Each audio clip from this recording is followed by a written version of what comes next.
Hello, everyone, and welcome to the Cosmic Perspective. On today's episode, boy, do we have an interesting conversation. I'm going to preface this by saying this is my favorite podcast that I've done so far, and it's not because of me.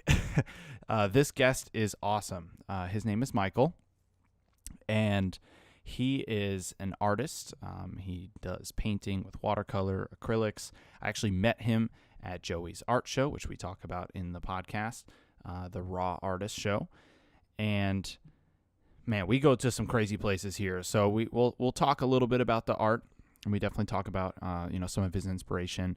We talk about meditation. He talks about one of his favorite YouTube gurus, which I will say sounds really interesting based on the way he described it, and somebody I'm definitely going to check out, and I'll report back my findings after. And then we also talk about psychedelics and the universe, and we even touch on the DMT realm, which is something that I personally have not gone to, at least not yet. But wow, this one is crazy, and there's a reason why it's the longest one, because I just didn't want to stop it. I was like, this is getting somewhere interesting here. So I will say that this is one that I think is from the jump very exciting, very interesting. But really, like, it just keeps getting better. I mean, towards the end, that we don't talk about DMT towards the end of the podcast. But that at that point, I'm like, holy shit. But yeah, we talk about some really heady concepts, and I think all in all, it's just like a really fascinating conversation. So there's no way, if you guys, have the time or the patience to listen to the whole thing, it's totally worth it. You're not going to regret it. But that being said, hey, it's 2 hours long. You don't have to listen to it all at once. That's what podcasts are for. So feel free to listen to it at your leisure, and if you just got to do it in chunks, do it in chunks, because I think it's worth listening to the whole thing. But without further ado, let's just jump into the podcast. And here's Michael.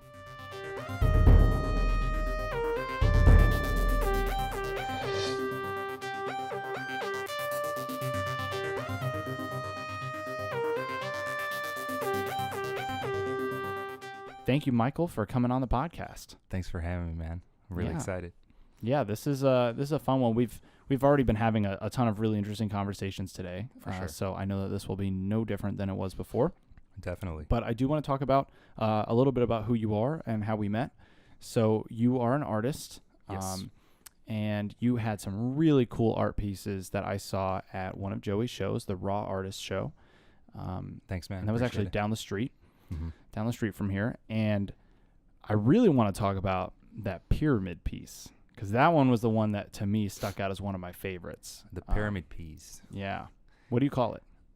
Actually, I haven't named that one. I think I just put it down as like pyramids. Mm-hmm. I can't actually remember what I named it for the show, but that was an interesting journey that led me to that picture. Honestly. Yeah, let's give it some background, man. So I was in a process of meditating that day, and I've been doing like the whole meditation thing for a few years now. Probably I'd say like 6 or 7 years, and the first 3 years was just kind of to relax and get some sleep, Mm-hmm. de-stress or whatever. And then one of my martial arts instructors, Frank Santiago, he's a CRCA Wing Chun instructor out here running his Chicago branch.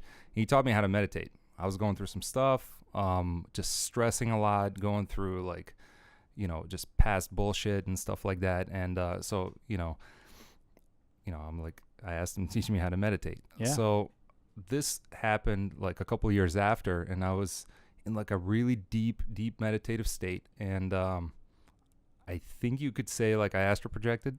Mm-hmm. So I was in that state for about an hour and a half to 2 hours. And so my experience was this. I floated out of my body. It was completely serene, super peaceful. I was weightless. And somehow I went through some kind of like a tunnel or whatever, and I end up floating in space. And I wasn't tripping at that time at all. I was completely just chilling. It was a meditative process. And then I do not know what these pyramids even mean, but that's what presented itself in front of me that day. So these pyramids were kind of floating in space in front of me. and beneath them was like a bright orb that looked like the flower of life. Mm-hmm. Like if you're familiar with sacred geometry, I really like that whole theme. And so when I came out of the meditative state, I realized like I don't have a camera with me, so I wanted to record it. So that's actually a recording of my vision, probably my only recording of any of the visions I've ever had in the meditative state. So yeah, I just grabbed my paper and I spent like 8 hours on it, just nonstop, just scribbling it down until I got it down just like perfect, close enough to like what I actually saw. Yeah. And it's amazing. It's one of my favorite Thanks, pieces. We'll definitely link that in the description of the podcast. Cool. And also, yeah, just I'll ask you again at the end, but just so people know, like, what's your Instagram handle? MT_in_the_house. And there's a funny story behind that, but the house is spelled HAUSS. Awesome. And I will also put that link in the description, so if you guys want to just see in the show notes. Thanks.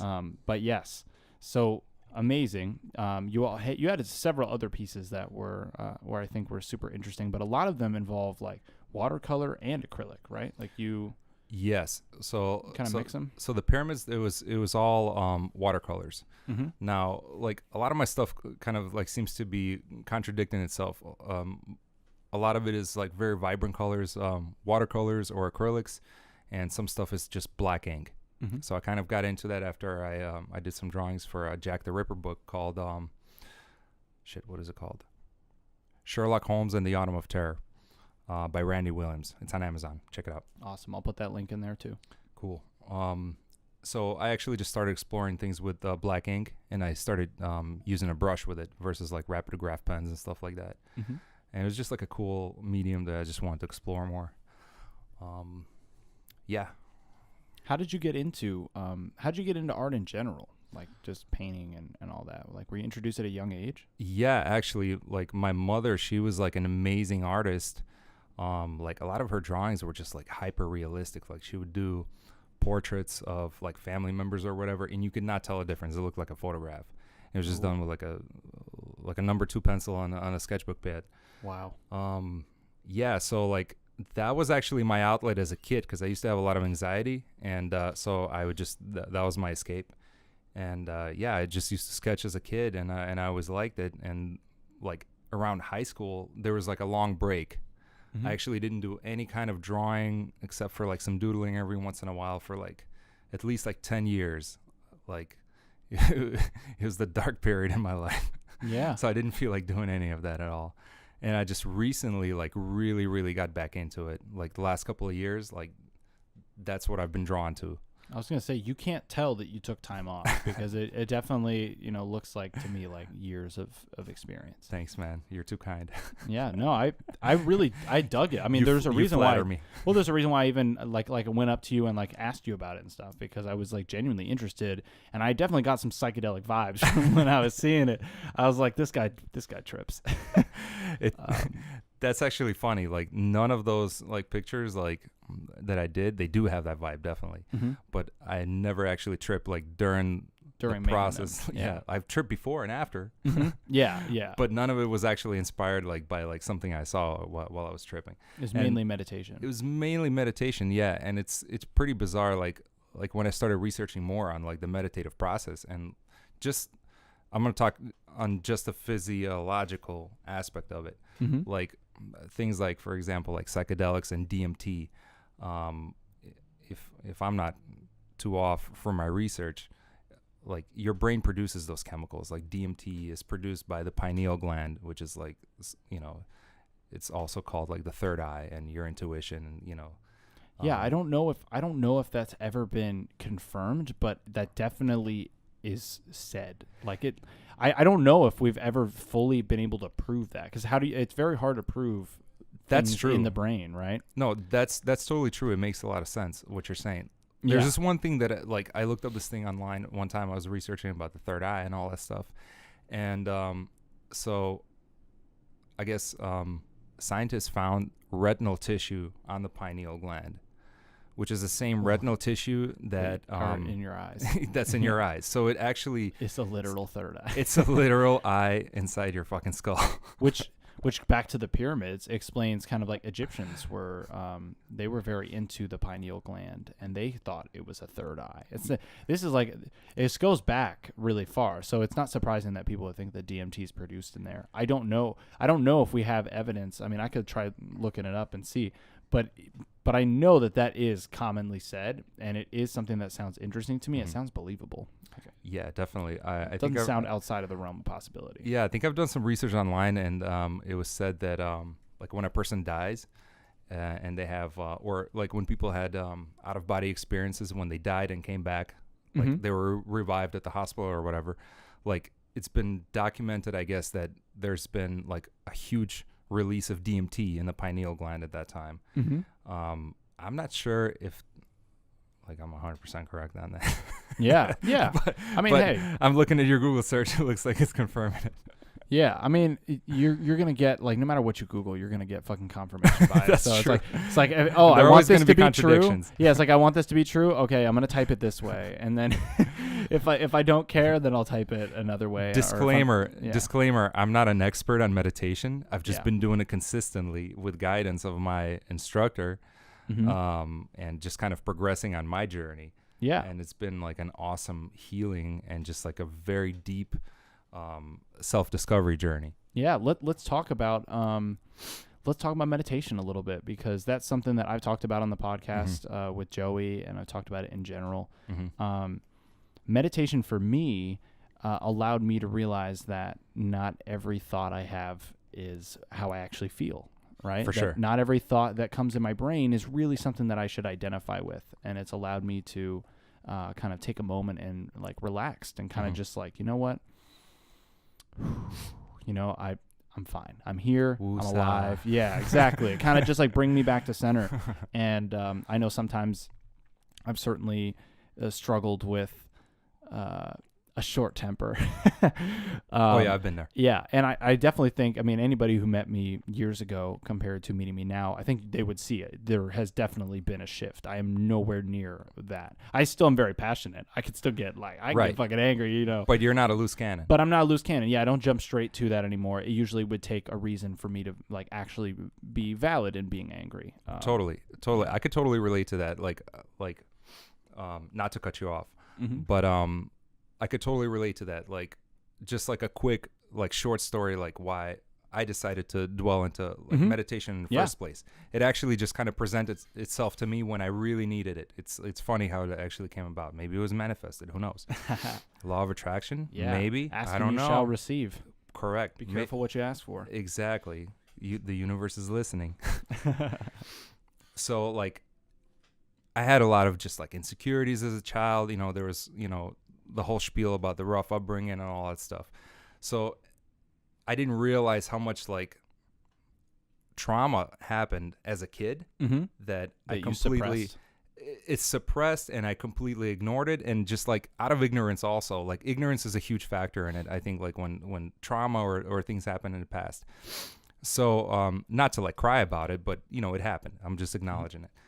And so I realized that I was extremely insecure. Like I was just observing these repetitive patterns. I was a loose cannon, extremely insecure, constantly panic attack, and I was like, "What the fuck?" Like what am I doing with me? Yeah, exactly. Like, and I thought there was something completely wrong with me. And to be fair, there was, and I made it that way. Like I'm fully responsible for that. And like, well, as a child, you don't know how to deal with it. That's true, but I think it's really important. Like, well.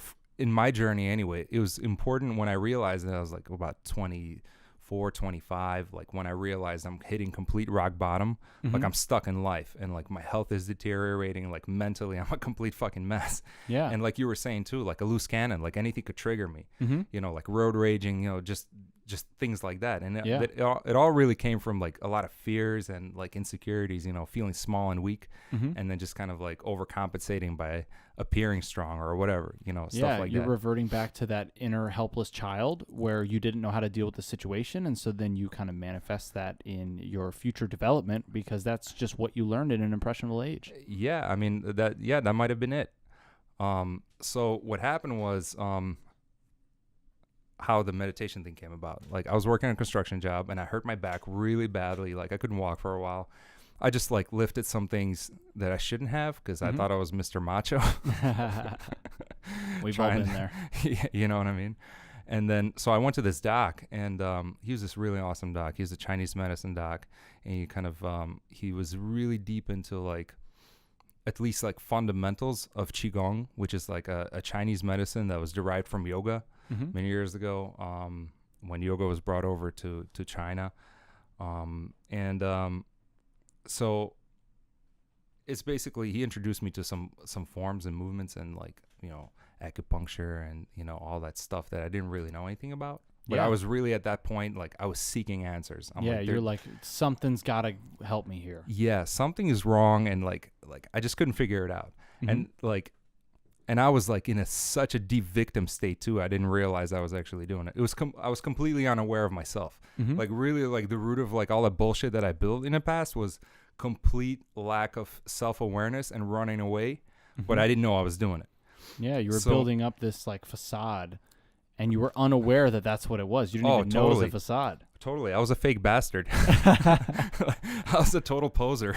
Yeah. Like, I'm not going to lie. I was a total poser. Like, I built a fake persona, you know what I'm saying? Like, to the way I should be. So anyway, going back to the meditation thing, I show up to this doc's office, and he pretty much tells me, like, I'm going to unfuck you.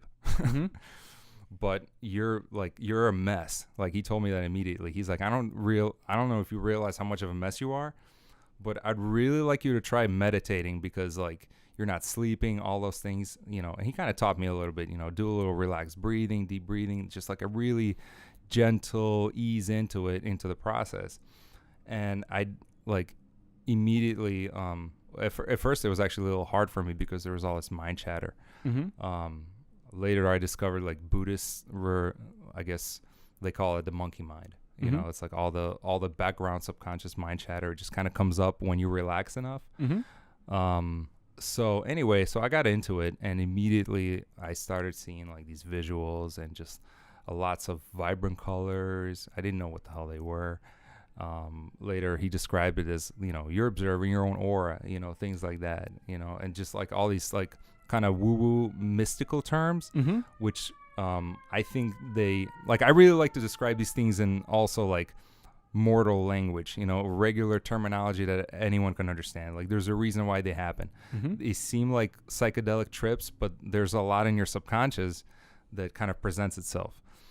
And I also fully believe that aside from it being like a subconscious image, like a hologram or whatever, like we actually do see these things. We have abilities, we have psychic abilities, we have abilities to communicate over distances, you know. I don't know if you ever had an experience where like you're thinking of your girlfriend or whatever, and then you call, and then 2 seconds like, later, oh my she's God, at I was the door. just thinking about you. Yeah, like it happens all the time. Yeah. And in different situations too, people sense danger, you know, like in combat or just in different situations, you sense vibes. So anyway, I got into that, and then I kept going and going with it, and it helped me a lot to just barely stabilize me. Because like I said, I was a complete mess. Like I was depressed. I had suicidal thoughts like on a daily basis. Like I figured out ways how to kill myself intricately, you know, so I would disappear. Yeah, like I was really ashamed of thinking that way, so I wanted to disappear myself somewhere. So I had like a lot of dark bullshit thoughts. And so the meditation process, it took a while for me to realize, like, I guess the initial stage of it, in which like my martial arts teacher later on described it as like still in the pond. You know, like there could be turbulence in your mind, your thoughts, you know, they're all over the place, kind of like metaphorically, like it's easier to describe, I guess, as like, you know, a turbulent ocean, like a storm. Yeah. And then once that I accidentally broke through that moment, I was just sitting like under a tree in the park or whatever, and once there was the stillness, then I guess I could see deeper into myself and actually realize all the bullshit that I've created within myself. Like, to be fair, like you could say like, yeah, kids are ignorant, you know, things can be done. It's important to completely have like full ownership of your own responsibility. Like I believe that we make choices consciously, but 99% of them are on autopilot unconsciously. Based on like this heap of thoughts that we have collected. Like the way that the way that I see what the mind is or the body is like, it's literally a pile of food. They've been shoving in your mouth, and then something in your body, in your genome, tells it to become muscle, bone, so it grows into it, right? Yeah. The mind is also like, I think it's a collection of information. But those are, I think, two aspects of it. I think the third part is the spirit. And the best way that I can actually describe right now, in my understanding, what the spirit is by kind of paraphrasing the words of this yogi that I followed on YouTube. His name is Sadhguru. And he's this really cool cat. He's like a mystic, and he's like, I'm not sure if he's enlightened or not, but like, all I know is he explains things very clearly. Yeah. And demystifies things with like very easy to understand language. So he said this thing. I'm going to pull it up so I don't say it the wrong way. Yeah. But he said this cool, awesome thing. And I heard this like a couple months ago. Somebody asked him a question just like about life. How do you know you're enlightened or some shit like that? And, he described like this whole process. I think we talked about the mango tree and stuff like that in the car.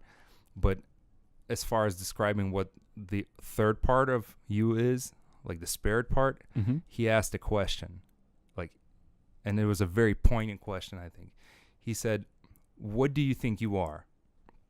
He says, do you think you are a body with life attached to it? Or do you think you are life with a body attached to it? Damn. Okay. So like, I've been thinking a lot about this. Like, what is what does the term spirituality even means? A lot of people think it's like ghosts and spirits and deities and gods and stuff like that. And the best way I can define it so far for myself is like, it's life. But it's the part where, like, literally, like, spirit, like when alcohol evaporates, it's fucking invisible. It's vapor, right? So it's the invisible part, the entire life process that goes beyond us. And I've seen ghosts, I've seen spirits, and like different things, entities that like I've come across in the meditation process. So like, I know they exist. And I know I wasn't hallucinating because people that have come over to my house before, and I thought it was haunted, but I thought it was crazy. They told me the same thing. That, there's an angry lady hovering over the bed when I'm staying over. That was one of my ex-girlfriends. So the skeptic in me wants to know, like, what makes you so sure that that's what you saw? What do you mean? Like in a meditative state, or just like what I sensed in real life? In both. Like, so what makes you so sure that it is a ghost? And maybe English words are not like describing it well enough, but for sure. No, that's a real legitimate question. Like first, like I think we would have to define like what a ghost is. The best way I can define it is like after speaking to certain like, meditators, I guess, or like spiritual teachers, and like certain, I guess, entities, or let's say ghosts, just for now, just ghosts, like haunting. Let's say somebody died, and like in certain religions, it's called like an earthbound spirit. And let's say, somebody died in a confusing way or a violent way, and they haven't transitioned. So like it's been described, by a lot of people that I talk to as like, the soul gets confused and it gets stuck before transitioning. How do I think whether it's real or not? I guess like I had a couple of confirmations from other people. And before I asked myself the same question, but for instance, my old place, like I totally felt that it was haunted. I was waking up, and there was this creepy like shape of like a dark, angry lady hovering over my bed. And I was like, fuck, man, like I'm losing it. Like what the hell is this? Like I'm not alone in here. Like what the hell is this? And then I didn't tell this to anybody because I didn't want to be committed to the loony bin. Yeah. But then like, I had like some people stay over the house. Like I had one of my ex-girlfriends stay over or whatever.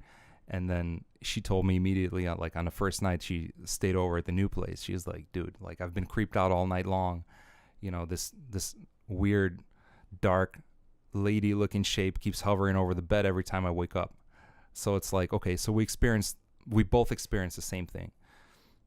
Whether it's a ghost or not, I honestly can't tell you. All I know is that I saw something and I felt its emotional content that was angry, pissed off, territorial, you know what I mean? And it was in the shape of a woman. So I guess like the best terms that we have today is ghosts or spirits or whatever. Sure. And then, and then in the same apartment, there was like, every time I was meditating, I guess like, like this weird thing happens. It's almost like you become like, have like these psychic perceptions. Like you can feel people's moods, intents or thoughts or whatever. And there was like this image of like this girl that kept running up to me every time I was meditating. So that creeped me out too. Yeah. So So here's a skeptic's theory on what the lady hovering over you could be, because if you both experienced it and you both experienced it in the same room in a similar shape, what if it's just the way that light reflects in that room at night? You know, like what if it just gives that impression? You know, sometimes shadows at night, especially when your mind's racing, you're already a little bit paranoid of the dark. Totally. No, that could totally happen. And like, and we kind of like went through that theory too. Yeah. And that room was actually pretty blocked off from light. I was living on a ground floor in a 3-flat in Wicker Park, Chicago. And there was a glass block window. So there wasn't like a lot of direct light. It was kind of diffused light. And yeah, there could be shadows, but it was very, like it wasn't a fucking shadow. Yeah. No, like I could definitely see a thing that was not on the wall. It was away from the wall in space, hovering like over. Okay. You know what I'm saying? Yeah. So like the image of it was definitely not a shadow. And I've had like a lot of other experiences like that. Like when I got deeper into meditation, I guess like my instructor that kind of like helped me guide me along the process, like he was telling me, you know, sometimes you can develop more either psychic perception or just like feel things that you normally don't see or hear, you know, or smell, like with your other like 5 senses or whatever. And I started having like these, like I started observing like different presences, especially like near cemeteries and stuff like that. And I'm still kind of like it. This is a very valid question. Like how do you actually like know? Yeah, how do you know that it's not just in your head? That's like that. I'm still discovering that process. Yeah. But like so far, like I can't explain it, but I just know. This is the best way that I can describe it. And like at this point in my journey, I have to trust that. As far as like if you would compare that to something you see during a meditation process, I think that could be more confusing as far as saying like, is this real or not? Because I think like in a meditative process, if you go really deep, you're almost in like a dream state. And I think a lot of things that are in your subconscious mind either present themselves so you can resolve them. Like we're just talking about scary things right now, like negative things. Yeah. Like a lot of things just start presenting themselves like through images. And that's how it's been in my experience. But other things, like I've never seen an image of 3 pyramids floating in space. I'm sure the Hubble telescope hasn't either. So maybe it was like, I don't know if I went into a different dimension or if it was my vivid subconscious mind imagining shit. Yeah. But that's just the experience that I saw there. Yeah. That's like the best way I can describe it. And it in that process, it felt extremely like vividly real. The other thing I could say is like similar experiences to actually, I guess you could call like astral projection. Like I went to a place where like for instance, before the meditation, my intent was to like seek answers. And then I would end up in front of like a brightly lit figure that stood taller than me. And it's weird. Like, I guess you could describe it looking like an angel. But it felt like I was talking to myself. Almost like either from a different time or just like my higher spiritual self. Yeah. And immediately there was a familiarity and a knowing. And the answers I was getting when I was asking things like, you know, what should I do about this? Like what am I supposed to know right now? Like, you know, again, like going through like very deep, like traumas that surface, like also during the process of meditation. Like I was saying before, like once the pond is still, like you can really see deep inside yourself. So you almost become like an observer of yourself. And in that process, I was getting direct answers on how to resolve things, and they felt very, very real. They made sense. They weren't just like some things like, I don't know, like believe in yourself or love yourself. They're like, no, do this. You are fully responsible for what you've done. Like, as soon as you admit it to yourself, then the next like door will open, so to speak. You know what I'm saying? And there's like a lot of trust these like the process. Exactly. And I still haven't figured out like what these visions actually mean. Maybe they're spirits or higher beings or other dimensions, or maybe it's all in the subconscious mind, like the hallucination in the Matrix or something like that. That's actually something I want to talk about, because you mentioned like, that psychic intuition, or like when you get that bad feeling about something before something might happen. Yeah. I believe that feeling comes from your subconscious mind that is literally taking in the data that is telling you that it's danger, and your conscious mind is just behind. So the reason why you get the bad feeling is because the brain's already deduced that, oh, if I don't make this turn right now, I might not make this, or something like that, right? Yeah. And that is then your brain trying to catch up with that subconscious processing, which, as we saw in that flow video that I showed you earlier, is way more efficient, way faster than your conscious processing. Yeah, and the flow video made a lot of sense. And like I don't want to come off like I'm like an all-knowing guru or something like that, but like based on like for instance, like this is actually a very interesting topic. For instance, we all produce like pheromones. If a woman that's compatible to you biologically walks into a room, and like it's been proven, like, by scientific research and stuff like that, if you're both like turned on by each other, you'll produce pheromones, and just by the pheromones you will like subconsciously, so to speak, confirm to each other, like, I'm into you, you're into me, we're both genetically compatible, right? Let's fuck. Just jump straight into it. Man. Like, excuse my French. Let's skip the talking. Right? You know what I'm saying? Like, or at least, do it in a more romantic way, maybe. Yeah. Go on a first date first. Not a brood like me. Hey, nice shoes. Want to fuck? But like, so for instance, there's that. But like, I'll give you an example. I was looking at this documentary. There's a university in the United States. I don't remember what it is. Let's research it later and maybe add a link to it in the podcast. So these guys only study the functions of the heart, and they go beyond, just like the blood pump that we think it is. So these dudes figured out that the heart has its own neural network. So it's like a second brain. And it communicates obviously with your brain, but it also thinks and processes information, like large amounts of information on its own. So these dudes like decided to go deeper into it. So they did a test where they placed, random groups of test subjects in front of computer screens, and they were doing like a random image generator. So like me and you talked in the car before. It was an interesting topic, how like the mind thinks whatever it sees, it thinks it's real, right? So like, let's say you're watching a movie and your mind perceives it as real. If there's a scary thing happening, your body reacts chemically and physically, like internally, as if like the danger is real. You have the boost of adrenaline, your heart rate, goes up, you gasp for air. It's kind of like a fight or flight instinct, right? You're living through the character. Exactly. You're living through the experience inside. Maybe it's not projecting itself externally as extremely as if it was real, but the process is real on the inside. So these guys started popping out like these dozens of images randomly, and they hovered around for a few seconds or whatever. So they noticed this thing. Their hearts specifically reacted seconds before a random image popped up, and always accurately with the image.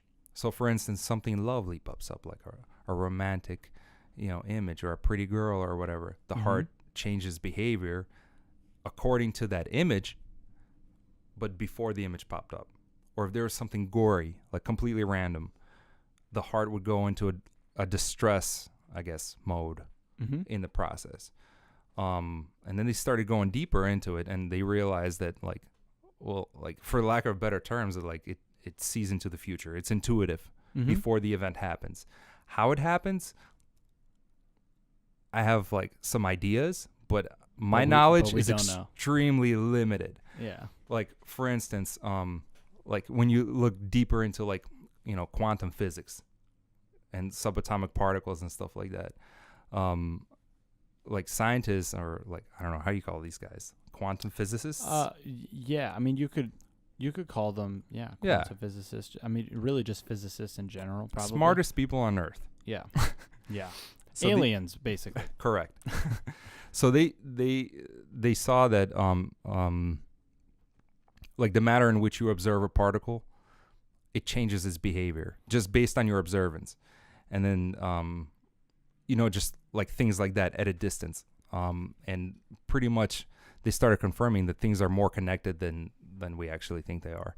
Maybe it's related to how like the fabric of matter works. I'm really not sure. I'm the wrong guy to ask about that. I think it's woven into space-time itself. I mean, it's part of the rules of how things govern, and we don't know what creates the rules or why they are the way they are, but all we can do is observe and just see, and we barely even understand what we're fucking looking at half the time. No, seriously, totally. I totally agree with that, and I think a lot of our reality is being created by our own like minds, our own subconscious minds, based on the things and the beliefs that we don't even know we have. Mm-hmm. I think the craziest thing is again, going back to the meditation process, is like realizing that all the thoughts you had, most of them are not even yours. Mm-hmm. They either are like random or ideas you saw on TV that you're still stuck in your brain, or something you read one day, or stupid parenting. And by the way, my idea on parenting, and specifically stupid parenting, it's not just abusive parenting as in like saying bad things, mm-hmm. or beating the kid, or mm-hmm. like being like negatively abusive. Like I think bad parenting can come from extremely overly positive smothering parents too, that like can make helicopter parents. Yeah. Like I've had friends and that have been turned into like the golden child of the family, and they're completely mind fucked. Yeah. Like they're stuck in child mode because inside they fully believe like they have this responsibility now. You know what I mean? That's been implanted by the parents. It's like it's another form of control, realistically, if you think about it. Like it's a projection of like the parents' beliefs, insecurities, whatever the fuck. Like, and mostly ignorance too. And maybe even thoughts that are given to them by their parents, how things should be. You know what I'm saying? Almost like manipulating the outcome of another person based on their own limited and mostly incorrect and ignorant like views on how things should be. Mm-hmm. And I think that could be very dangerous, honestly. Yeah. Even like extremely positive parenting, I think it could be very dangerous. Like my philosophy on parenting, I hope I don't get a lot of hate for this. But like my philosophy on parenting is this: is your job as two parents, you created this body, right? Mm-hmm. for the life to be attached to or whatever, right? So the consciousness or the soul, whatever you want to call it. So the person is made. I think the rest of your job until the person is grown enough to leave and go do whatever the hell they want to do with their life is to literally provide food, shelter, those basic needs that they can't provide for themselves, and then just good company. Mm-hmm. It has to be good company. Yeah. Not extremely controlling in one way or another, not implanting what your ideas are and stuff like that. That kind of makes sense. No, that does make sense. And I mean, because I feel like a lot of parents will hate on me. Like, listen, we want the best for our kids. Think about it. You want the best for your kids, but maybe you don't know what's best for your kid because you are a different person than they are. And so even though parents can certainly influence their children and their development and how they see the world, ultimately their personality and who they become as an adult is going to be shaped by their inner coding. Totally. Have you seen Westworld? No. Okay, so Westworld's a really dope show. I'm not going to spoil the show, but the theory that spoil it at least a little bit. Well, the theory, or at least one of the theories behind the show, is that human beings are like the hosts in the show, and that we are extremely predictable and that we will only behave within a range of actions Mhm. that can be improvised. They're Totally. not all planned, but we are only limited to a range of activities based on our inner coding. It's Mhm. just who we are. So the type of person that you are from birth, part of your genetics, will allow you to be a certain way, and then your environment, of course, will alter that because you're going to improvise that coding depending on the situation. Mhm. And so certain situations could certainly, fuck you to oblivion, Mhm. right? Let's say you have a certain predisposition for certain activities, Mhm. and then you're in a shitty environment. Well, then you're going You're to talking probably, like based on genetics and stuff yes, like that. yeah, meaning like my inner coding is going to be coded a certain way where I tend to try to do the right thing. I will tend to try to do things that benefit myself as well.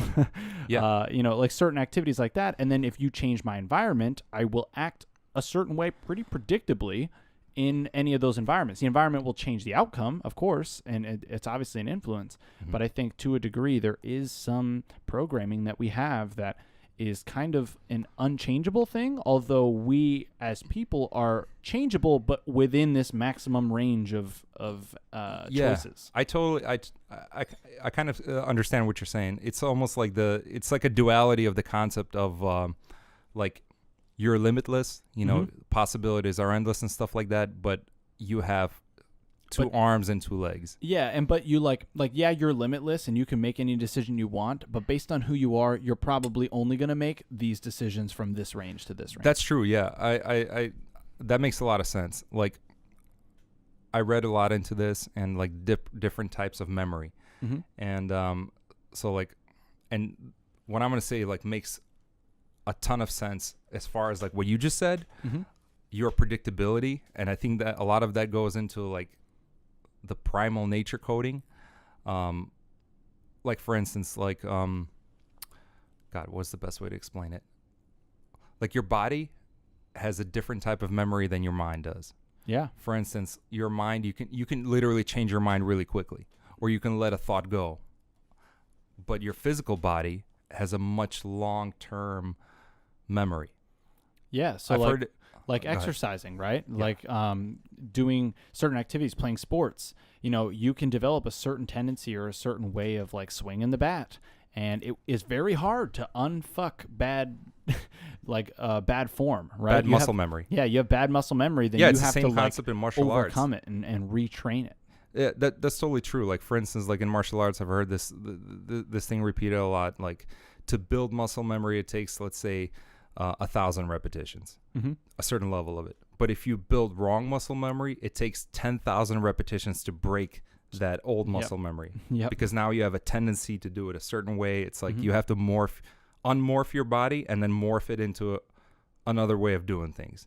And that does make a lot of sense. I heard an analogy made before. Actually, it's the same yogi guy. His name is Sadhguru. He explained this very clearly, and I totally agree with this. It made a lot of sense. He said that, like regarding the memory, Mm-hmm. he told somebody, he said, look in your mirror, for instance, because somebody asked him, how do I change my like bad habits? And, I have this habit of having hard breaks, for Mhm. instance. Like I'm very sensitive to hard breaks, but I've never had like extreme trauma, that, would cause me to be overly sensitive, for instance. Mm-hmm. And he went into the memory of just your physical body. He said this very poignant thing. He said, if you look in the mirror, you have the eyes of your father, your ears are from your grandfather, and the nose of like your great somebody from 100 generations ago, like physical memory. Mm-hmm. So your body, to change the physical memory, that's evolution, right? Mm-hmm. Don't we call that evolution? Sure. But like I said, like the mental mind, you can change that very quickly. So like if we look into a thing like neuroplasticity, for instance, like there's been a lot of there's like this cliche thing that like I think is also very damaging that's been said in the past a lot. Old dogs can't learn new tricks. Mm-hmm. I think that's complete bullshit. Same. But for instance, through mental repetition, your brain literally makes physical changes and makes different neurological connections that later you could still break them. It's like it's proven now. Like scientists, you can break them, but let's be honest. It's easier to break them with something like psychedelics or meditation because it takes you completely out of your element. Otherwise, you're inclined to follow your programming. You're inclined to follow the habits that you built up. You're surrounded by the same stimuli. It literally triggers you back into that thing. Yeah, it's almost like you're a slave to the body and the mind. Well, like when I go home to my parents' house, like I feel like I revert back to who I was when I lived there, even though I've transcended that version of myself. Yeah, it's like a reflex. Yeah, it's a reflex. You're just like, the information is still stored. Yeah. It doesn't just go away. No, I totally feel that. I agree with you. It's like a similar thing could be described as like getting over, let's say, even a bad breakup. Everybody's different, right? Some people just get over it quickly, but the memory of it, like it still remains. Whether there's like an emotional connection that will make you, let's say, suffer a little bit and make you submit into like some older comfort zone habits. You know what I mean? Yeah. I think that's based on an individual basis. And that's really fucking interesting, and I think psychedelics like do play a big role as far as definitely. Let's get into psychedelics because people have come to expect this from my podcast at this point. I've mentioned them on so many episodes because they were so influential in my life. I mean, mine too. So tell me a little bit about your first psychedelic experience. What was the psychedelic, and how did it go for you? And then you could tell me after that about like another formidable psychedelic experience. Totally. So when I was telling you, like I was around 25, 26 when I realized like I was the actual creator of my reality. For better or worse, there was a lot of good things, but there was a lot of shit. Like we don't really fight the good things, right? That's what we want. I think we're like generally programmed to seek pleasure and to get away from things that feel bad because they associate with danger, pain, things like that. So we want to have security. That's like our primal. That's one of our primal needs, right? Food, shelter, and safety. Yeah. And then after that, and procreation. Maslow's hierarchy of needs. Like after you've gotten all those, then you worry about kind of actualizing yourself, right? Self-actualization. Yeah, totally. That makes a lot of sense. So when I realized and again, like after meditation, like this thought was very vivid and clear in my head. Like, holy shit, like asshole, like you're the one, you're the one making this. But I didn't know how to get out of it. All I knew was that every decision in my life was absolutely built on fear. And it was multiple fears. And they were deep-seated from childhood. It was fear of rejection, fear of abandonment, and fear of criticism. Like those were just like completely crippling fears. So my psychedelic experience was first shrooms. I smoked some weed in the past, like before that. And it was cool. It helped me relax and all that stuff. But I talked to somebody who was much more experienced than I was at that time. And he's like, like what really makes you, overcome a fear is first like full awareness of it. And you can't be aware of like what it is you're afraid of without kind of confronting it face to face. And that's like when you really admit it to yourself fully. Like you have to admit it to yourself fully, but it has to be exposed somehow. And you don't have to I don't believe that you have to take psychedelics. Like I said, if you make a decision, if you make a conscious decision, and the path will present itself. At that point, you've already made a conscious decision, and somehow through law of attraction, whether only on a physical and mental level within your body or on a completely universal level, like I believe we're connected to everything, just on different levels. So through law of attraction, like the path will literally start presenting itself at the rate that you are ready to accept it, kind of. Yeah, dude.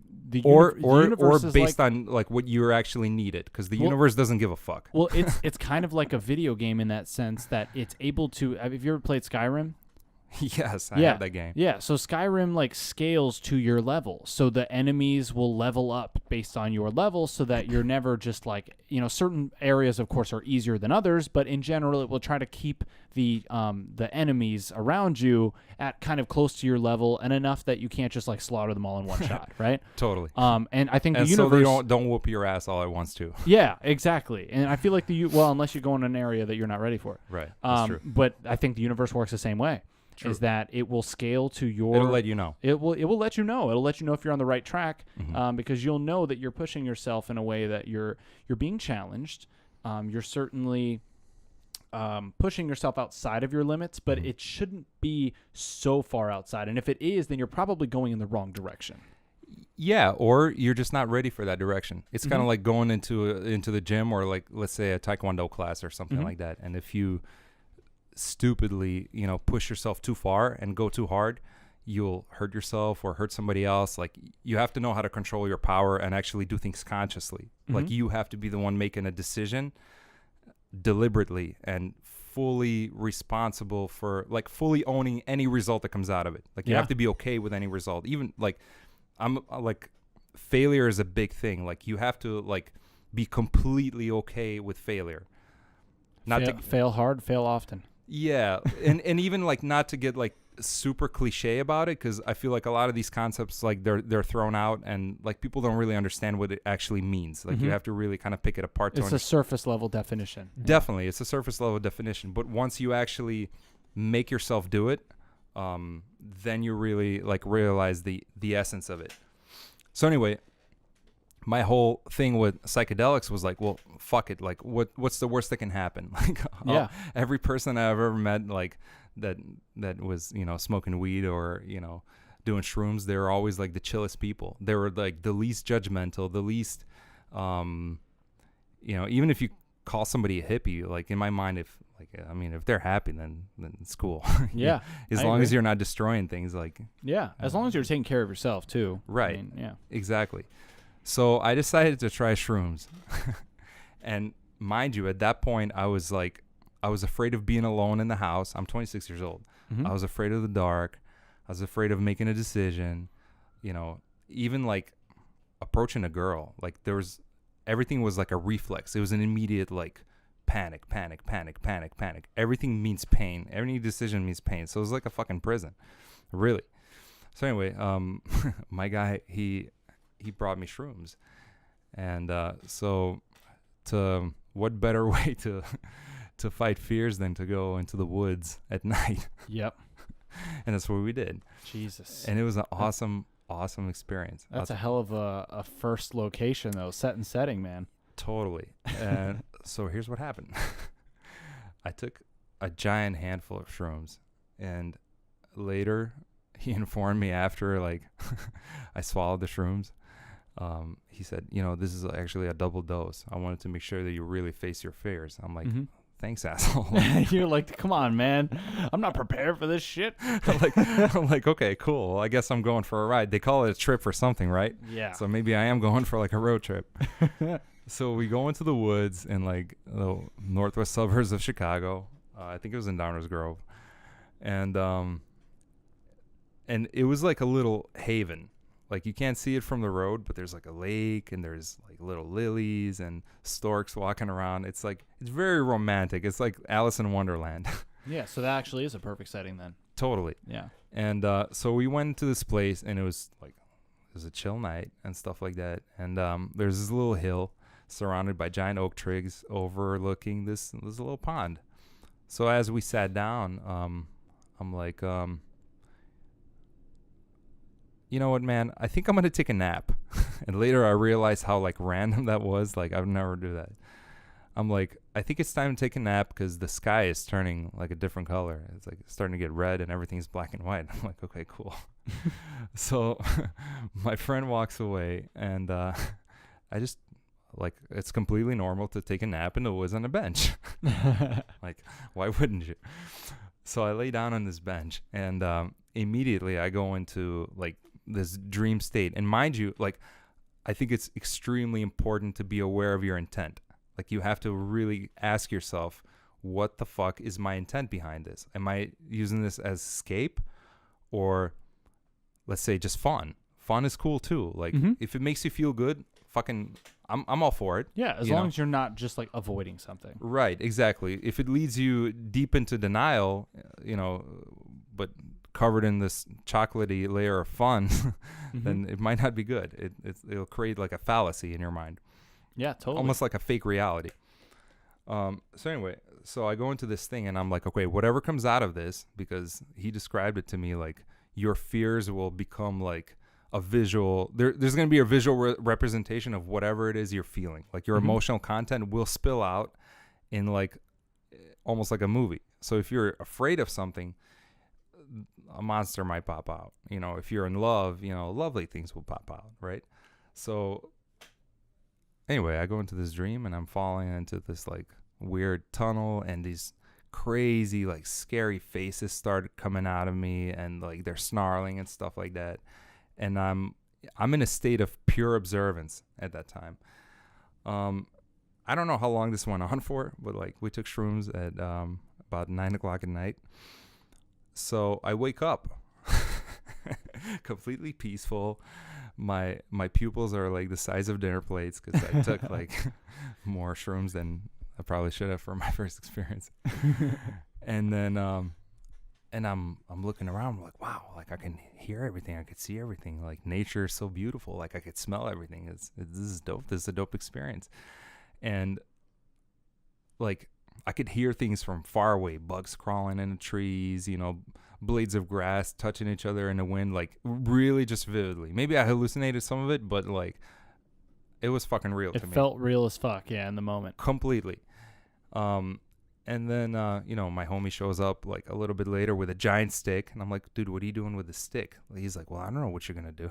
I don't know what's inside of you, man. I have to protect myself. I'm like, okay, cool. No worries, dude. So at that time, like I was completely convinced that, this is going to sound crazy, but like I was completely convinced that I was like an animal, like I was a part of nature. So I thought I was a cheetah at some point. Like I was swaying left and right, you know how like an owl or a lion or a tiger like triangulates the position of its prey, like it'll sway left and right sometimes a little bit, to gauge it in space. So that's what I was doing. And so I did that for a while, just literally observing nature in a way that I've never seen it before, just sensing literally everything. And then we just went out into the field. It was just like there's flowers, fireflies, and I could see every fucking star in the sky. Oh, definitely. Yeah, with your pupils that big, it's taking in all the light. You really like I was like the Hubble telescope, like in my mind. Like I was absorbing all the light. So anyway, it was like an extremely positive experience. And then, I rode my motorcycle back home. I probably shouldn't have, but I took a nap before that. I was safe, guys. I was safe. I didn't realize Do not shroom and drive, guys. Please do not do it. It's dangerous. But admittedly, I will say I No. also drove on my first experience. I shouldn't have done it either, but I was like on the tail. No, honestly, I wasn't on the tail end. I was definitely still having visuals, but we literally drove down the street. We were at my buddy's place, and he lived like right off of the beach. So we wanted to get to the beach, and it was too far of a walk. Like it's too much of a time commitment. So I drove like literally a 2-minute, 3-minute drive maybe, because that's how close it was. But it was still. Don't do it. Don't follow my example. No, seriously, like it's completely stupid to do it, but like if it felt okay at that time, and then until like later I realized you're like that wasn't a good idea. Not a good idea whatsoever. Like I mean, like I could taste the headlights. Yeah, exactly. from far away, like so like not a good idea. Lots of distractions. But anyway, long story short, the experience was extremely positive. The fear thing and whatever was in my mind, it made it kind of spill out on the table, so to speak, in front of me, and I was completely aware of it. And I think awareness of whatever is inside you or externally also, like it's extremely important to make a conscious decision, especially when resolving bullshit that's inside your own head. Yeah. It's extremely like vital. It's got to be purposeful. true. And even if you have like the right intent, like I want to resolve this, I want to take responsibility, it's important to like actually realize what the fuck you're feeling and where it came from. And sometimes like, again, going back into meditation, like sometimes like that's the part that shuts down your mind from, you know, like experiencing the external world or wandering around trying to solve like other issues, worrying about work or whatever, or even like positive things too. You know, like you're excited about a date or whatever. It's important to shut yourself completely off from the external world. And that's what meditation does, like in my journey.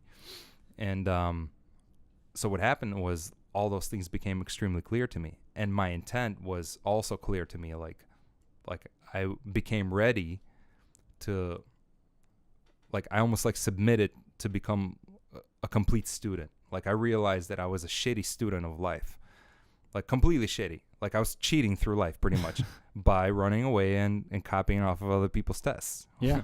Which is like mimicking other people's personalities, so to speak, like people that I admired or successful or whatever. So that made things very clearly. So I had almost like a game plan at that point where I figured out certain like core fears that I had. And that's when the journey of actually unfucking my life really began. Yeah. It began to be like a deliberate process. So anyway, at that time I was looking at a lot of martial arts videos, and I really wanted to learn martial arts just for many different reasons. I didn't want to beat anyone up, but I wanted to feel like a sense of personal power. That was like the initial thing. And plus like all this cool stuff that these guys did and UFC and all this cool stuff, I just thought it was awesome. I admired these guys. Like these guys took themselves to the next level, and they could be extremely effective, you know, like in a dangerous situation. Like it was a confidence thing too. Like I wanted to be confident.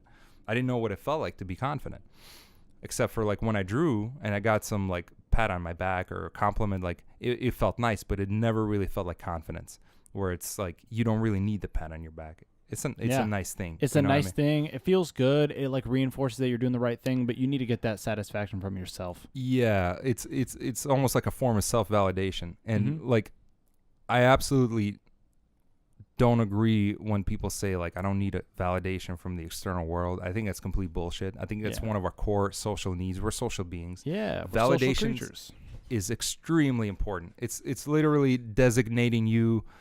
Like for instance, like if like I'm a newcomer in your place right now. I just met your friend, and let's say we're all hanging out. It's extremely important to know where you stand, like what your coordinate, your GPS position is in your life.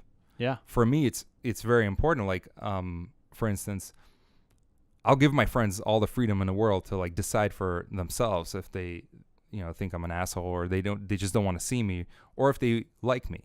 Like it's totally on them. I give them all freedom, no judgment. But it's extremely important for me to know what they actually believe about me, because it tells me my designation in that realm. Yeah. And where do you align in their solar system? Yeah, exactly. It's extremely important. So that was a process, and there were many stages and like little mini plateaus that happened rapidly after that. Going back to the martial arts thing, you know, I met my teachers. I started doing some martial arts, and really that was an awesome experience because it was actually extremely stressful for the first 6 months. I started learning this system called Yamajutsu-Ryu, which was under Master Julio Ortiz and his nephew, Frank Santiago III, which kind of later took over and taught me meditation and moved on to Wing Chun and stuff like that. The martial arts thing was like a huge catalyst towards actually unfucking myself. It began to expose more things that I didn't know about. So what I thought was like, at first I had like a bit of a comfort zone. I was like, whew, finally I figured out. All I got to do is just figure out how not to be insecure and stuff like that. But there are so many deeper levels of unresolvedness that like you really have to clean the mess out completely. Like you can't think you did it just because you feel good for a little while, you know? Yeah. You got to realize, you know, if there's still more there, then you got to take care of that. Yeah. And it always lets you know too. Mm-hmm. And it kind of sucks when it does because it's always unpredictable. Yeah. I thought I just figured it out. Fuck. Fuck that. Like, no. Yeah. Oh, I totally just fucked up my life. But Peter. No, totally. And that actually led into this massively life-changing event that happened in 2013, which actually catalyzed me to get back into art, like kind of fall in love with it again. Mm-hmm. It became my own again. Yeah. I didn't know like why the fuck I was doing it before. I honestly I stopped doing it for a while because I thought I was doing it to impress my parents. Mm-hmm. But I really didn't know. Like 100%, I was completely confused. You didn't realize that it was a form of creative expression for you, and it was an outlet. Totally. It was absolutely, and it was genuine. So it felt easy. Yeah. And it shows in your work that it's easy. Oh, Like like really, it doesn't look like you. Not that they're not difficult to make because they look intricate, but meaning it looks like it flows out of you. being in the process is easy. Mm-hmm. I think that's the best way to describe it. Like, going to the gym is not easy, right? But if if it's true to the person, then like you become like Dwayne The Rock Johnson. Yeah. Oh yeah. That's his life. Yeah. Focus. Yeah, that's what he's used to. Yeah. Exactly. He just pumps all day, and he's awesome all the time. It's all about the pump. I love that guy. So what happened was, and I think I manifested that event. I think this is a realization I became, that I had like after a certain time on my journey, is that in order to move on to the next, like, let's say level of being, or, transcend, like mostly we're focused on like transcending bullshit, right? Yeah. Like the old structure has to break down. But like once you really submit to being a student, like first of all, you realize you don't know shit. Yeah. You never really know shit. You learn some things, but the more you learn, there's like The more you infinitely realize, more shit that you don't know. Exactly. Because things are morphing and changing all the time. Things are not static. I think you can really know everything once everything stops and pulls over, and the sun stays where it's at 12 o'clock. Nothing moves. Then you can really take another 1,000 years and figure out all the shit. But the world is it's a process, right? It's a constant process. It's a moving thing. It's like the whole universe is a living thing. So you will never know all the shit. Yeah. Yeah. Literally, it's unraveling itself. Maybe even it doesn't know its own shit. Who knows? Yeah. I think there is some validity to that idea that the universe is one big organism, but it is not necessarily self-aware. I think it just does. I think it just is. Yeah, it just is. Like, I think the self-awareness is like a human. It's unique to us. Construct, yeah, honestly. Yeah. I think it's unique to any other conscious being too, right? Like if there's another being out there, fucking 700 light years away from us that also produced some form of consciousness that is capable of making tools and all that and is aware of its existential situation, then yes, then I think it's limited to creatures of that type of organization within their consciousness and within their brains or whatever the fuck they have in their heads. Yeah, totally. No, I totally. I don't think a planet is consciously aware of itself. However, the Earth certainly is reacting to the things on it. Right? The Earth is this big fucking organism, and it doesn't know that humans are doing everything, right? Like it doesn't know that humans are polluting the ocean, but it is reacting to it and it is responding in force. That's true. Right? Yeah, it's like a process of causality. Who the fuck knows? Maybe it does. Maybe it is self-aware. Maybe it is aware. Honestly. Maybe it is aware. We don't know, but I think. But I understand kind of like where you're going with this. Like it's going with the flow versus like getting stuck with like human fallacies. Exactly. That are it's not trying to self-created. put meaning on anything because it's able to just do. It just is. It doesn't have the bullshit that we have. Yeah, exactly. Yeah, we like to put like neat little packages and definitions, and we like to just wrap it up in our little presents and give it to each other. But really, we don't know anything. Yeah, people really get comfortable with the idea of knowing what is, and like once they figure one thing out, they're a fucking expert. Yep. Then they're like, all right, I'm good. No. So I'm an expert now. I tripped once. Everybody's met that person. Yeah. Everybody's been that person for a little bit Totally. too, right? When you first get into these type of things. 100%. I admit I am also a repeat offender of doing that. Yeah, 100%, dude. Yeah, same here. Like, no bullshit. I've definitely been there where I'm like, oh, I figured it out. I get life. I got it. Yeah. And no, you didn't. That's a learning process, honestly. Yeah. Every time you ascend to a new level, you gain a new understanding and you realize some of the stuff that you used to be worried about. Now you're not, and that's great. But then there's more stuff that you discover that you're like, oh, I wasn't even aware of this whole level. Yeah, honestly, I think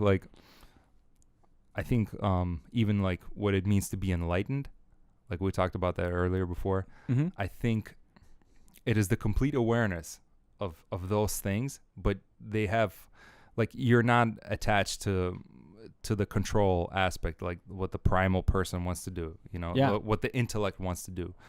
Like, well, anyway, that's actually an interesting topic. I want to get into that after I tell you about this other thing. Yeah. I like these talks we have. Me too, man. It's like a tree, man. It just grows into its own branches. This whole day, before we even started this podcast, we had so many It was topics. this. Yeah, it was like this, but it just kept going. And I was like, fuck, I wish we had the mics right now. Yeah, I thought it was going to be easy to talk about it again, but since I already vented it out, it's like it's gone. It's in the ether now, so I have to like think about it now. Yeah, well, no, and we're touching on different, like slightly different stuff here than we were talking about before. Because I don't like the idea of like rehearsing. And like, totally. This conversation is happening as it is. For sure. Yeah, it's related. Tangentially. Let me just put away my related. script. Yeah.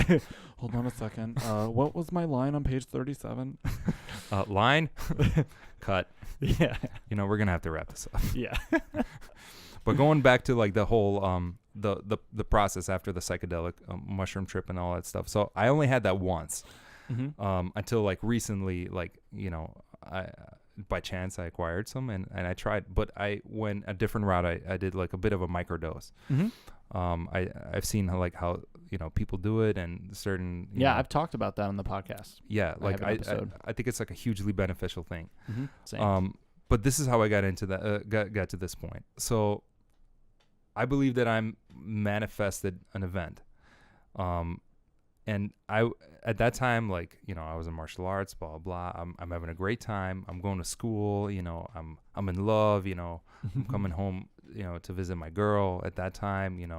And she was real cool. We broke up later on, but it wasn't a bad breakup. It was a completely like self-aware breakup. It was like, look, you're awesome and I am too, but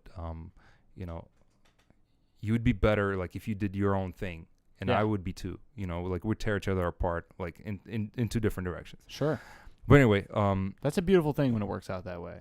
It has to be it requires a level of maturity on both parties, though. I think it requires like a level of like complete vulnerability. Mm-hmm. It requires to be at complete like mercy at the other person's reaction.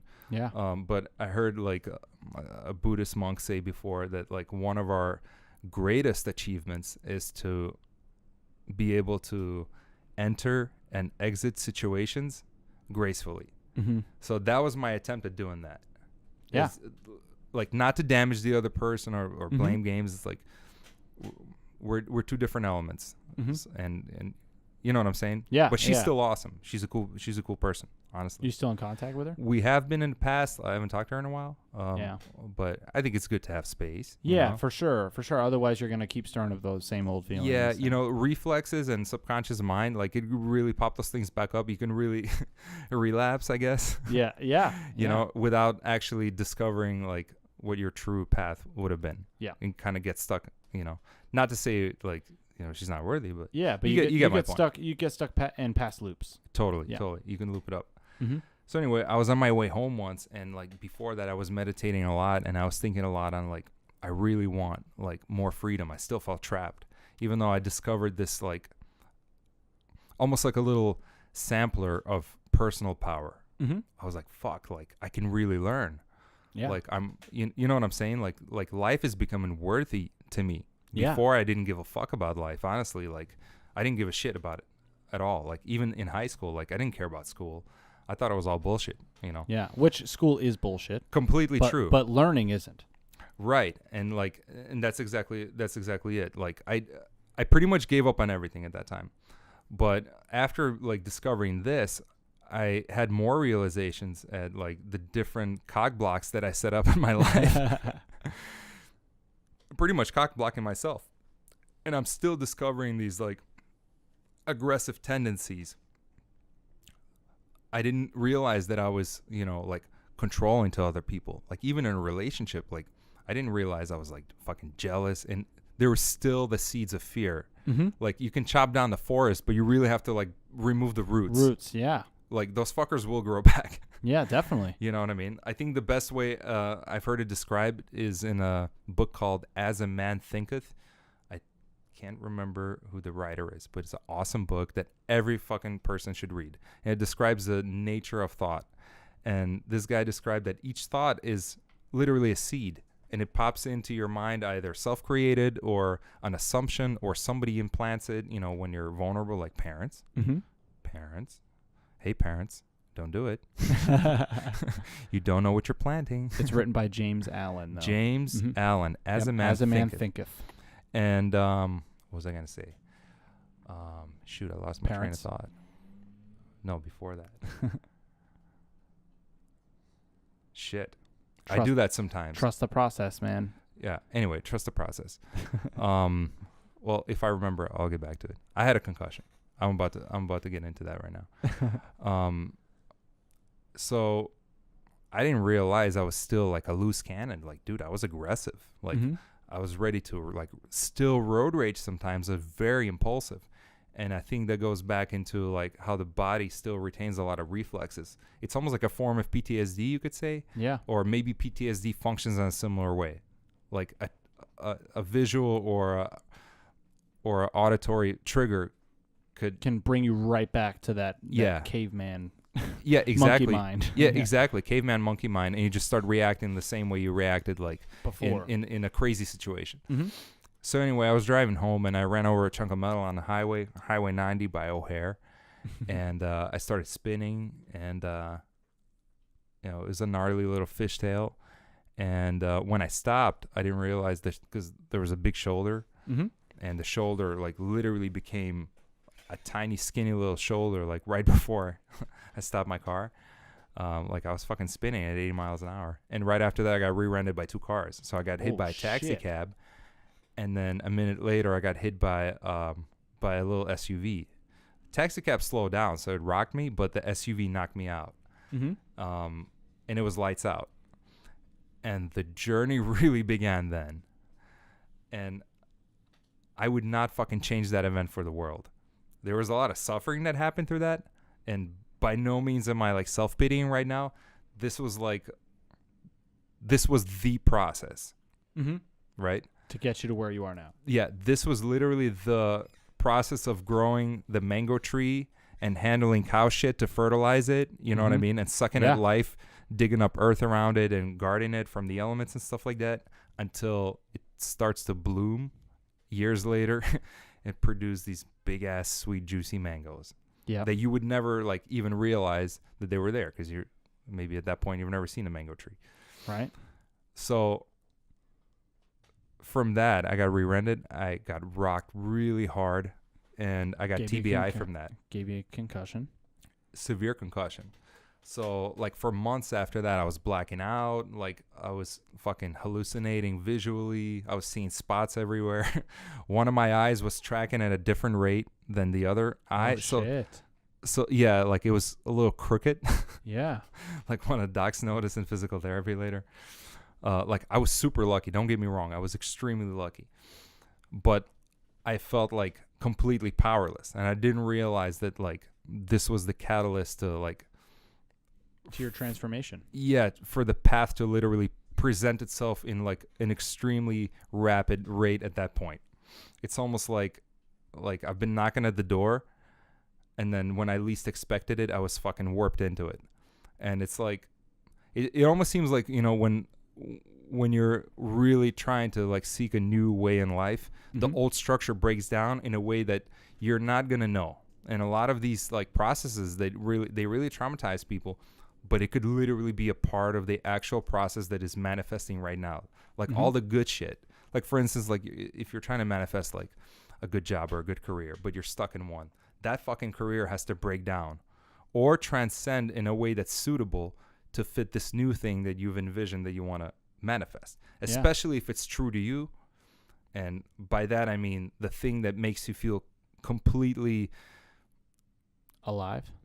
Like completely, not just that, but even deeper, completely participant in the process of life.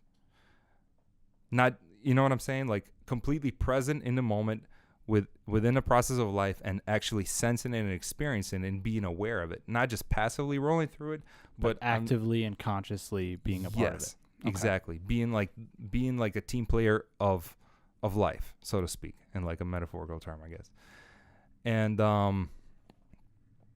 so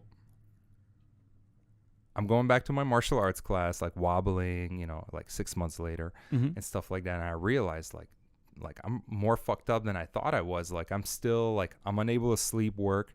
And that actually lasted for about like 2.5 years. I could like, good thing I was good at savings and people borrow me money. And I did like some gigs here and there, like when I could. Right. But like, I was actually pretty blessed that like, everything showed up when I needed it. Like even when I was completely broke, it just fucking showed up out of nowhere somehow. It's really bizarre. And that's when the meditation thing really, and the Qigong practice really kicked in. And it really kicked in because like I just showed up to my martial arts class and I couldn't really like walk too much and I was seeing doubles most of the time. So I just sat at the couch. I wanted to be a part of participation at whatever level I could be. So finally, like my instructor, you know, Frank Santiago, he was like, you know, he put me on to, you know, actually guided process of meditation.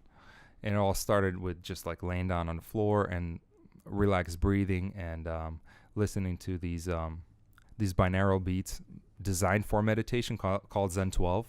I highly recommend these things. And the way they're designed is they gently throughout each track, which by the way, you can't skip. You have to listen to each track at least 4 to 5 weeks. And it generally throughout the 12 tracks, which will take you about a year to get through all of them, but you have to listen to them consistently. It gets your brain into a state of deep meditation gradually. So by the time you're on track 12, it gets you throughout like 15 or 20 minute whatever the song that's playing and the binaural beats in the background, it gets you into a deep theta wave state. So it's like a deep meditative state, which normally for people it takes hours. This was originally designed for people like, you know, in a corporate, you know, field, you know, put this on for 10 minutes a day and you're chill. You know what I mean? But for me, like I had to heal rapidly. Like I was fucked. And the docs were just like, here's some meds, here's some diazepams, you know, like, or topiramate or some shit like that. I never took those. Like, actually, I tried each one of them once because I had severe pains. But then I just like decided to suck it up because like I was completely like delusional after that. They affected me very negatively. I was paranoid. I locked myself in a room. Like I was suicidal. Like I had very bad like side effects from those things. Yeah. So the meditation part came in. Like, first, it helped me sleep and just literally regain like conscious balance. The Qigong part that came in were these two forms. And they're the effect that they carry like throughout your body's healing process and then through actually like cultivating your body to be more vital, stronger, you know, all of your system functioning and flowing properly. Like the best way I could describe it is a gradual removal of resistance within your body. So those two forms called Yijin Jin and Badwa Jin in Chinese. And Badwa Jin means 8 silken brocade. There are 8 moves in it. And Yijin Jin is 12 moves. And it's called Muscle Tendon Change Classic. So it literally kind of transforms your sinew and your tissue and your bones. And if you complete the whole process, it goes deep into a process called like bone marrow washing, where it detoxes your bone marrow and makes it completely vital and produce, you know, proper amounts of blood and all that stuff. So you become like, it makes all your tissues like extremely healthy. And that's what boosted my healing process. No meds helped, like physical therapy wasn't really helping. I pretty much plateaued on like year like 1.5, 2 years, I plateaued. Like it was just completely, I was at like 40% of my normal being, you know, no sleep, inability to speak to people, like hold a conversation, like those things like that. I was just sensory overwhelmed. And yeah, so that's when that process began. So the intent of it was to heal the body and like for me to become healthy again, which I am. Yeah, you are now. Yeah. I'm honestly, like I feel better than I have ever felt before. But the deeper, like more profound effects of the meditation and qigong and stuff like that is like I'm not panicking like I did before I ever even thought about doing martial arts or getting into a massive car crash. Mm-hmm. Like I don't have panic attacks. I'm easily able to be consciously aware of like my own thoughts and reactions, which means I can discern them easier. You know what I mean? There's Yeah. still stuff in there that kind of pops up on its own. We're human beings, man. We ain't perfect. Of course. And we're affected on a daily basis too. Yeah. By the elements. Like but you said, it's an ever-changing world, so you're constantly having to adapt. it's constantly, yeah, exactly. And I think like the essence of like the whole thing, and maybe even the whole process of what we call enlightenment is to fall in line with the flow and the ever-changing flow of the universe and the elements and, you know, all those things too. And I think a lot of it is still like yet to be discovered. Like I've been doing it since 2014. Now it's 2018, like almost the end of it. So 14, 15, 16, 17, 18. So it's like 5 years I'm on it now. Mm-hmm. And I feel like I've just literally reached a point where I've just understood the nature of the surface I just scratched. You know what I mean? Because like the deeper, more profound things are still waiting. Like the gems are still waiting. Yeah. And yeah, man, it was just, honestly, it's just like an amazing journey. And throughout the process, I didn't realize like what's the best way to say it? Like a lot of people quit meditation, Mm-hmm. and it's a very cleansing process, not just like relaxing and you just, oh man, I feel so chill, man. You know, like that's the effect that I'm just hanging out. I'm just chilling, man. I'm so zen. Yeah. I think my chakras are open. My chakras are all in line. You know what I'm saying? Yeah. And those are real things too. Mm-hmm. But if we got time, you know, that would be interesting to talk about too. But what was I gonna say? Man, I had too many concussions, man. Actually, the one of the things that we were talking about I forgot before, what I was gonna say. we were talking about before was related to because I know you wanted to return back to it was like kind of the concept of, you know, the universe as a being itself, right? As and we were talking about whether it's conscious or not. Yeah, it's definitely conscious. Yeah, I mean it's consciousness for sure. Consciousness. I think there are different levels of consciousness. Like in our, that's a very like poignant question. I think it's a very interesting and very deep topic, and probably will take a lifetime to fully understand it. Yeah. Just the nature of it. And you'll get it right before you die. Probably. That's right how it as normally you're dying, happens. it will make perfect sense. Right? And then you'll join the ether. Dude, totally. That's the universe, dude. It's got that sense of humor. It's like, all right, Yeah. now that you're done, here's the answer. Yeah. I don't think it even understands what humor is. We just created that shit. Yeah. Or well, maybe we didn't. well- If we're a part of the universe and we're creating this shit, maybe this also means something. Yeah. Maybe this also is a part of life, honestly. I mean, do you a think part it's, of development. do you think it's human centric for us to find some of the ways that the universe presents itself as funny? Like, do you think it's us thinking it's funny, or do you think it's just genuinely like inherently like there's a little bit like when you really think about the logic of Are it, you there's a little talking bit about of funny or funness. like ironic? Kind of both. Kind of both. Well, yeah, I mean, irony kind sometimes of it's implies just funny. something like completely like unexpected. Yes. Like, yeah. you know what I'm saying? Like if you mix blue and yellow, you're supposed to get green, Mhm. right? But if it turns into purple, you're like, that's ironic. You're definitely thinking that's unexpected. Yeah, like that's funny. Like, right? Yeah, the universe is universe is an interesting place because obviously we have no idea why it's here. We don't know what it is. Right. We don't even really understand how it works. We don't even understand the nature of our own beings. Yeah. Yeah, we don't understand Seriously. anything. And most processes that go on around us. Yeah, definitely. Even like aside from like these big concepts, most of us don't even know how to fucking do taxes. Yeah. Yeah, exactly. Yeah. I'm just saying. No, we're Basic apes. shit. We're like you said, we're the chickens to the deities above us, right? Yeah, like, and that's actually an interesting thing, man. Like, that goes into my DMT experience. Yeah, let's talk about the DMT experience because that's something that I think I've been fascinated by. I am too, actually. So, like, I wanted to try DMT. From what I understood, it's like the active ingredient in ayahuasca, and it's contained in other plants, but I guess Dimethyltryptamine. correcto mundo, good sir. That is correct, sir. Correct. This is dimethyltryptamine. This is a potent psychedelic, supposedly, but we can't confirm, produced inside the pineal gland. Right? Dude, you sound like Principal Skinner. Yeah. Drugs are bad, okay? Okay. Okay. DMT, okay, is gonna cause ego death, okay? I don't really think the drugs are so bad.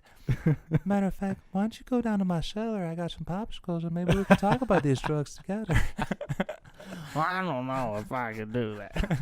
I'm trying to think of how Chris sounds. While you're down there, maybe you could take your shirt off. Fucking creep. Oh my God, Herbert the pervert, dude. Legend. What a perv. Legend. So, like, okay, so, like, I was still experiencing, like, these things that I realized were unresolved. Every time I reached, like, this level of confidence, this new fucking baseball bat hit me, and it was always unexpected. Like, Causing another concussion totally. of a different kind. How many can he take? I reckon he's got one more in him. Is 2 cars not enough? I actually had another severe one when I was a kid.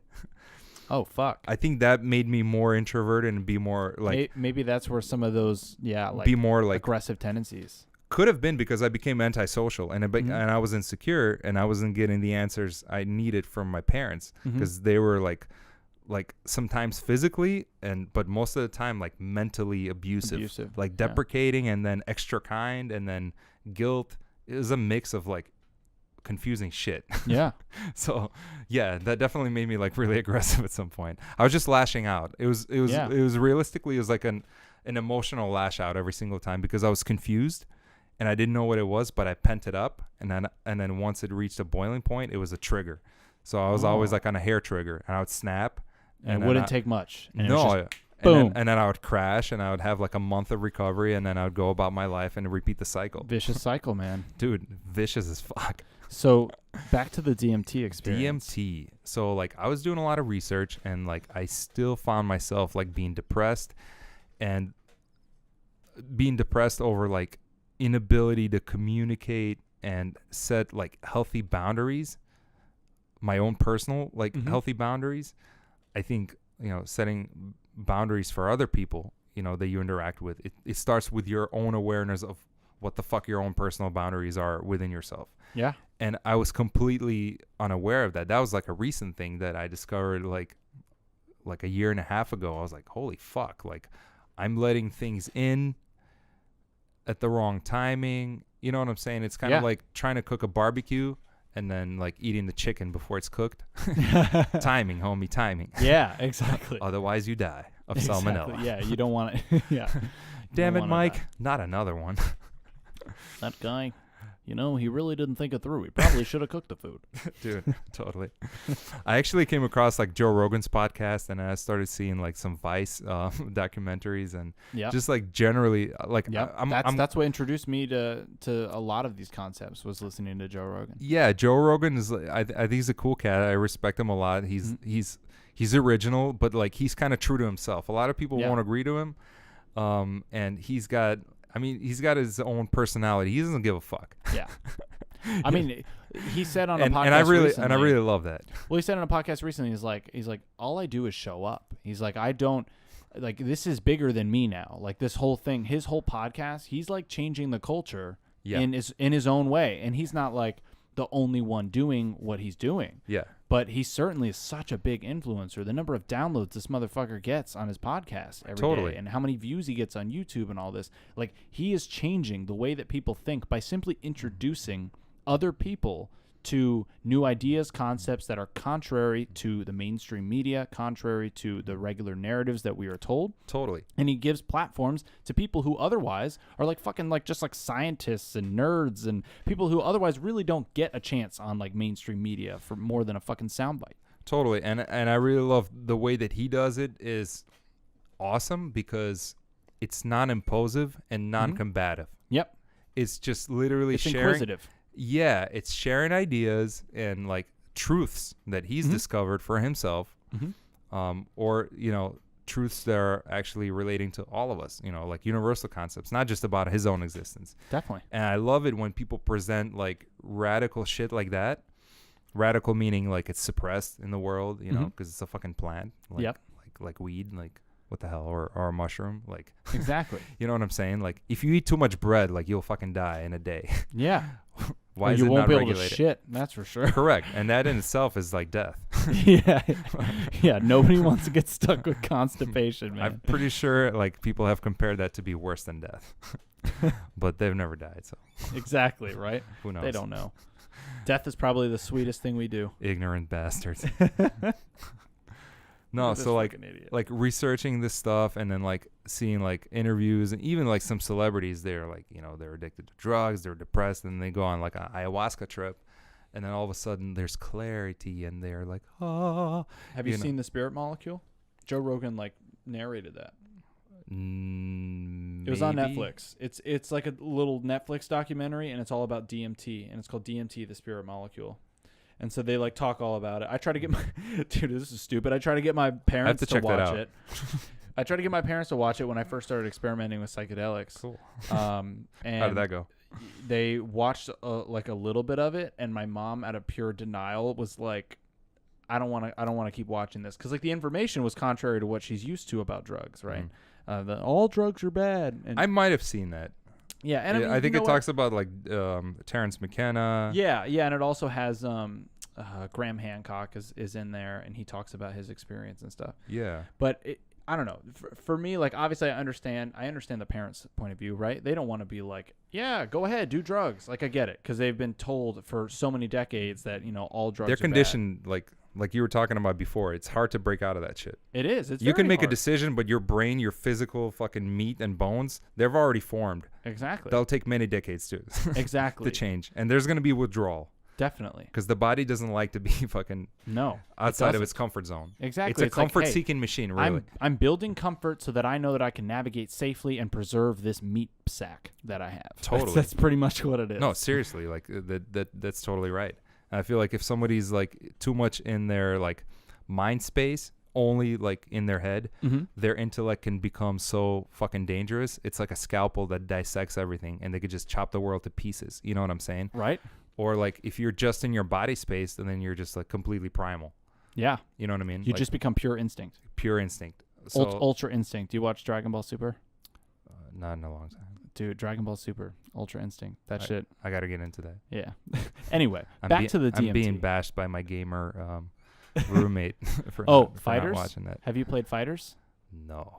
That's the it's the new 2D fighter game, just like using all the Dragon Ball characters and stuff. Yeah. It's called Fighters, like with a Z at the end. Yeah. Dude, it's I've so seen these good. guys play it. Yes, fucking I love the dope. graphics in it. Dude, the graphics are so good. Dude, it's a cartoon. It's a cartoon. You're playing a cartoon, but it's much better than a cartoon. Exactly. And It's not computer graphics anymore. It's not. No. You're in the cartoon. You're in the cartoon, and it looks good. And not to mention, there's a lot of really funny like cutscenes and stuff from the storyline. Like they have its own unique storyline in it. And all the characters are all voiced by their characters, whether you're a Japanese viewer or English viewer, both actors are in the game. It's like it's awesome. Anyway, back to DMT. DMT. So like I was curious about it for a long time, and I was like, well, I'm tired of like feeling this shit. Like, can we move this process along like somehow? And I'm totally cool, trying new ways. And being aware also, like I'm not trying to escape. Like this was after like analyzing myself for a while, like why the fuck am I doing this? Like Yeah. a lot of meditation, a lot of calming down and kind of reaffirming to myself, I just want to solve this shit. Mm-hmm. And I have no problem with the easy way. As long as it's effective. Yeah. I see no issue with an easy way. Like that's why we have You just have to bring it that's back. why we have wheels instead of like boulders to roll our cars around now. Exactly. Like some lazy bastard shaved the corners off and made a wheel. So I'm totally cool with doing it the easy way. As Mm-hmm. long as you're fully, again, like it has to be a conscious decision and a complete conscious ownership Yes. of things that you're aware of that's going to come out of it. And whatever the fuck comes out of it that you don't know, it's on you. And Yeah. if it's on you, that's totally cool. I think you're already in the process of, like, you're going to get there no matter what. If it's on you, no matter what, if everything's your fault, you will fucking get there. Like, Yeah. I guarantee it. So anyway, like, I researched it for a while, and then, like, I read all these, like, benefits from it and stuff like that people experience. And then I didn't know that, like, DMT actually by itself, like, existed. So just by chance, it was just shared with me, and I tried it, and it was a bizarre experience because everything that happened, I've already experienced in meditation. Mm-hmm. However, in meditation, you have like, you can consciously return if you're uncomfortable or, not ready maybe. Mm-hmm. It's not like that with DMT. Yeah. Whatever you put in your body, it starts a fucking process, and until the fuel burns out, like, you're going along for Oh yeah, you're in it, dude. Strap up. You're the rocket You're in the man, fucking homie. rocket ship, and that rocket ship is not stopping until it's out of fuel. Totally, man. No, that's exactly how it is. So, like, the crazy thing about it was this. Like, all these thoughts that I had about, like, universe and different levels of consciousness and I guess you could call spirits. Like, I would probably use entities better. I think there's, like, different levels of entities, kind of like different levels of biological life. You know, there's like mice, chicken, then there's monkeys, then there's us, and other things. So I think, like, starting from the basic level of different entities, the first, like, level is things that were alive here Mm-hmm. and might have been stuck, or we can communicate with them somehow. Yeah. And it seems like they still communicate on the same level that they do in the material world also. Like, they have the same tendencies and behaviors, so they're limited to that. So they're almost, like, more predictable too, like what they're going to do, how they're going to act out, Mm-hmm. or what they're going to give you or share with you. And then after that, like, when I was meditating, like, I had the sense that there's another next stage of beings, which I guess in religions, and, like, I spoke to some people that, like, practice, like, religions like Ifa, and they have, like, these deities that they psychically, like, speak to, and they call upon and stuff like that, and I guess they're real, from their accounts. And so I guess in our church, like Catholic church or Christian church, they would call them, like, angels, saints, things like that, demons, things like that. And they have almost like a human-like appearance and consciousness and behavior, but also half higher, maybe godlike powers, so to speak. And also, like, tendencies. They don't have bullshit tendencies like we do. They're almost like, I almost perceive them as, like, elemental, meaning, like, they only adhere to their element. You get what I'm saying? So are they, like, compartmentalized? Like, I feel like they don't deny their nature, is what I'm saying. They're completely, like, they fully embrace that I am this they don't thing. even I don't even think they worry about embracing, because embracing almost implies that there's an option to not embrace, to resist. I don't think that construct even exists. They just are. Yeah, like, if you know what I'm saying? Like, if you light something on fire, like, it's fire. The fire's not going to sit there and think, like, I better embrace my fireness. Yeah. Or you know what? Today I'm going to identify as, like, water for a couple minutes. I want to try that out. Like, no, it's fire. No, yeah. Like, it's an element, like, you know what I'm saying? Like, yeah, definitely. Like different chemical compounds in nature. Like, that's what they are, and that's it. That makes sense. So they feel like elemental to me, but they still have almost like a property about them that is similar to us. like we can relate to them a little bit and they can relate to us a little bit. So maybe that's how they can communicate with us. So we have a similarity in our consciousness, right? Mm-hmm. And then above that, I saw something else that's completely bright. It's built of this very bright light, and it's this whole thing. It's like this one cap that caps like all of that into that bubble. And maybe that's what we know as God. Yeah. I'm not really sure. Maybe. But as far as that concept goes, again, like this yogi has got a really cool way of explaining things. He says, you know, You gotta humans get are on his channel, man. totally like we have to include his link on there. Or something. I'll put him in the description. I'll have to have you Sadhguru. send me a bunch of links. Oh, totally. I will. I'll send you after this. So he said like people are so stuck on like thinking that God is the ultimate. Mm-hmm. Have you ever met God? He said. He's like, I think like the big illusion is that people don't realize that God is, yes, like there's a thing that we refer to as God, but it's not the top thing. It's just another stepping stone.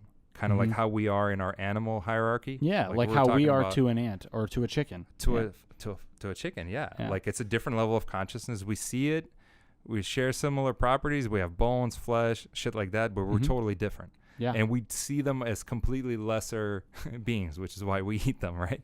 Right? That's exactly why we eat them. So and then there's a thing that's completely above that thing that I refer to as God, which is completely like ultimate. It like in the meditation process, like I've experienced like sounds, vibration, I guess like a texture of whatever that energy is. Is it warm, cold, you know, things like that.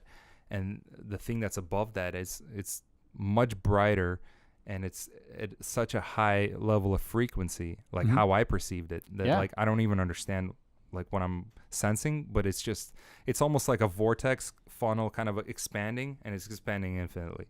Oh. Like that's the best way that I can describe it visually to myself.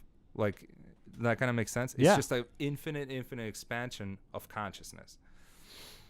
So, and yet we are absolutely connected along the same chain link. Yeah, it's just our place at this time is here. Yeah, we're just a little bit lower, but we could transcend, right? We can get higher if we want to. Totally. Can we get much higher? Joey and I sing that all the time. Awesome impression. Did I mention I'm not a singer? We now know. Yeah, right. Back to you. Back to you. Back to you, John. Yeah. So anyway, this DMT popped into like my existence. It just offered to me. It's like, hey man, you want to try this? And I'm like, you're like I've been seeking this. I want to experience this. Mm-hmm. So again, I went into it with the same intent as like shrooms. Mm-hmm. Like whatever comes, I'll just be an observer versus like a decider of what to do, because I do not like you don't know shit realistically. Like we said before, like most people don't know how to even be polite to each other. They don't understand that concept. Right. Or you know what I'm saying? Just how get to out of the fucking road, you jackass. Yeah, like how to conduct like simple things in life. Most people are just not aware. I'm not saying they're stupid. I'm just saying that they don't. Ignorant. Yeah. Ignorant does not mean like stupid. It's not a condescending term at all. Yeah, ignorant literally just means you don't know. Exactly. There's no data of that thing inside your brain. That's it. Exactly. You do not know it. So anyway, so I tried this, and the reason I was describing my meditation experience and with all these like higher level of consciousness and stuff like that is that it was exactly the same thing, but it was like extremely vivid. Mm-hmm. And like I said, there's no choice. Like you're going. Yep. You're on that fucking rocket. Yeah. Man. If you try to jump out of the rocket, you'll get stuck in space. Totally. So I smoked it, and apparently I did it right, because like my lungs were burning and it all tasted like nasty plastic and shit. And immediately, like, I don't know, 15, 20 seconds later, there was like, I don't know how it is for other people. I got to talk to some other DMT people. Yeah. But I think I definitely broke through, or like how people call it, like breaking through to like the next dimension or whatever. Mm-hmm. Because like first things became like very vivid, very bright. And almost like, I don't know, the colors that kind of blended together. It's very weird to describe. You have to show a picture of this painting that's hanging here Yeah. in your podcast. Mhm. That's the closest thing. Mix this with Inception. Yep. How like things unravel infinitely, constantly. Yeah, like when they manipulate reality. Like when Ellen Page's character folded the city onto itself. Like you're talking like that. Yeah, like Or that. or like in the very first dream where it's all falling apart and so water's like splashing through the mansion. Are you talking about like that type of shit? I'm talking about almost like Doctor Strange. Oh wait, you know what? You have to see the Doctor I Strange. think I know. I do need to. Well, I've seen the visuals in the like trailers, and it does. I know exactly what you're talking about. But then I think what you're talking about is probably in Limbo, when they're in Limbo in Inception, where they pretty much it's pure creation down there, Yeah. and it's kind of like all over the place. It was weird. It was like I still have my eyes open, and like everything, like the layers of everything around me began to like peel themselves away. Mm-hmm. And like infinitely unfolding like this like universe. a rotational, like almost like a Rubik's Cube type movement. It was but- almost like mixing dough, and Mhm. it's still the same dough, but you could see the different layers like kind of rotate all the time, but it's still dough. You know what I'm saying? Sacred geometry. Yeah, there was a lot of like sacred geometry kind of patterns going on. I still had like some meditation music playing in the background, so you could definitely like see this big pattern. Yeah. And then the sounds like completely changed and all that stuff. And that was just like the initial thing, right? That's just like the beginning of the ride, like of the roller coaster.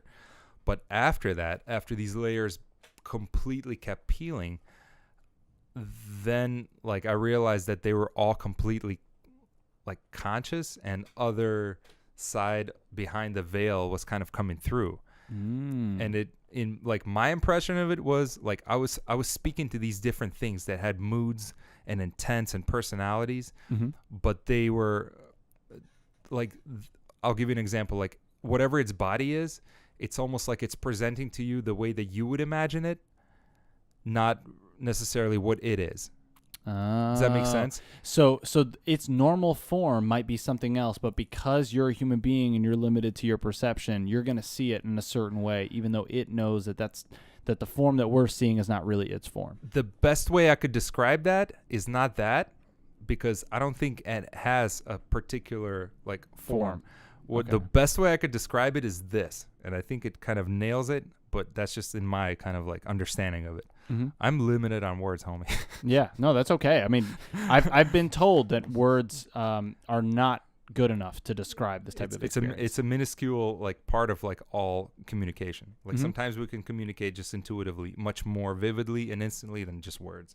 Definitely, words are they're my forte. Hence the podcast. But yeah, Yeah, you're pretty good at that, man. Thank you. So like the best way I could describe it is this: based on the observer and what's inside the observer, the manner in which you as an observer observes this world, your human tendency to observe in that particular way, let's say certain biases or judgments or just subconscious ways of, let's say, of perceiving shapes and objects, right? I think it has to do more with emotional content. Okay. I think emotions like are a huge indicator of like almost like a designator of like what we are and where we're going to. It's I don't think it's just like a biological thing. I think it's much deeper and more profound than that. Sorry, man, I'm losing my voice here. Oh man, we're out of water. We're out of water. I'm so thirsty. Oh my gosh, guys. This sucks. But yeah, podcast over. right. Well, actually, we have been going for a while. So if you want to finish describing your DMT experience, we could wrap it up after that. Cool. Sounds good. So I think that the way that level of consciousness presents itself to you is based on the way that is compatible with how you will actually understand it. And it's like a reflection of your manner of observance. So imagine that you're looking at a thing, let's say a person.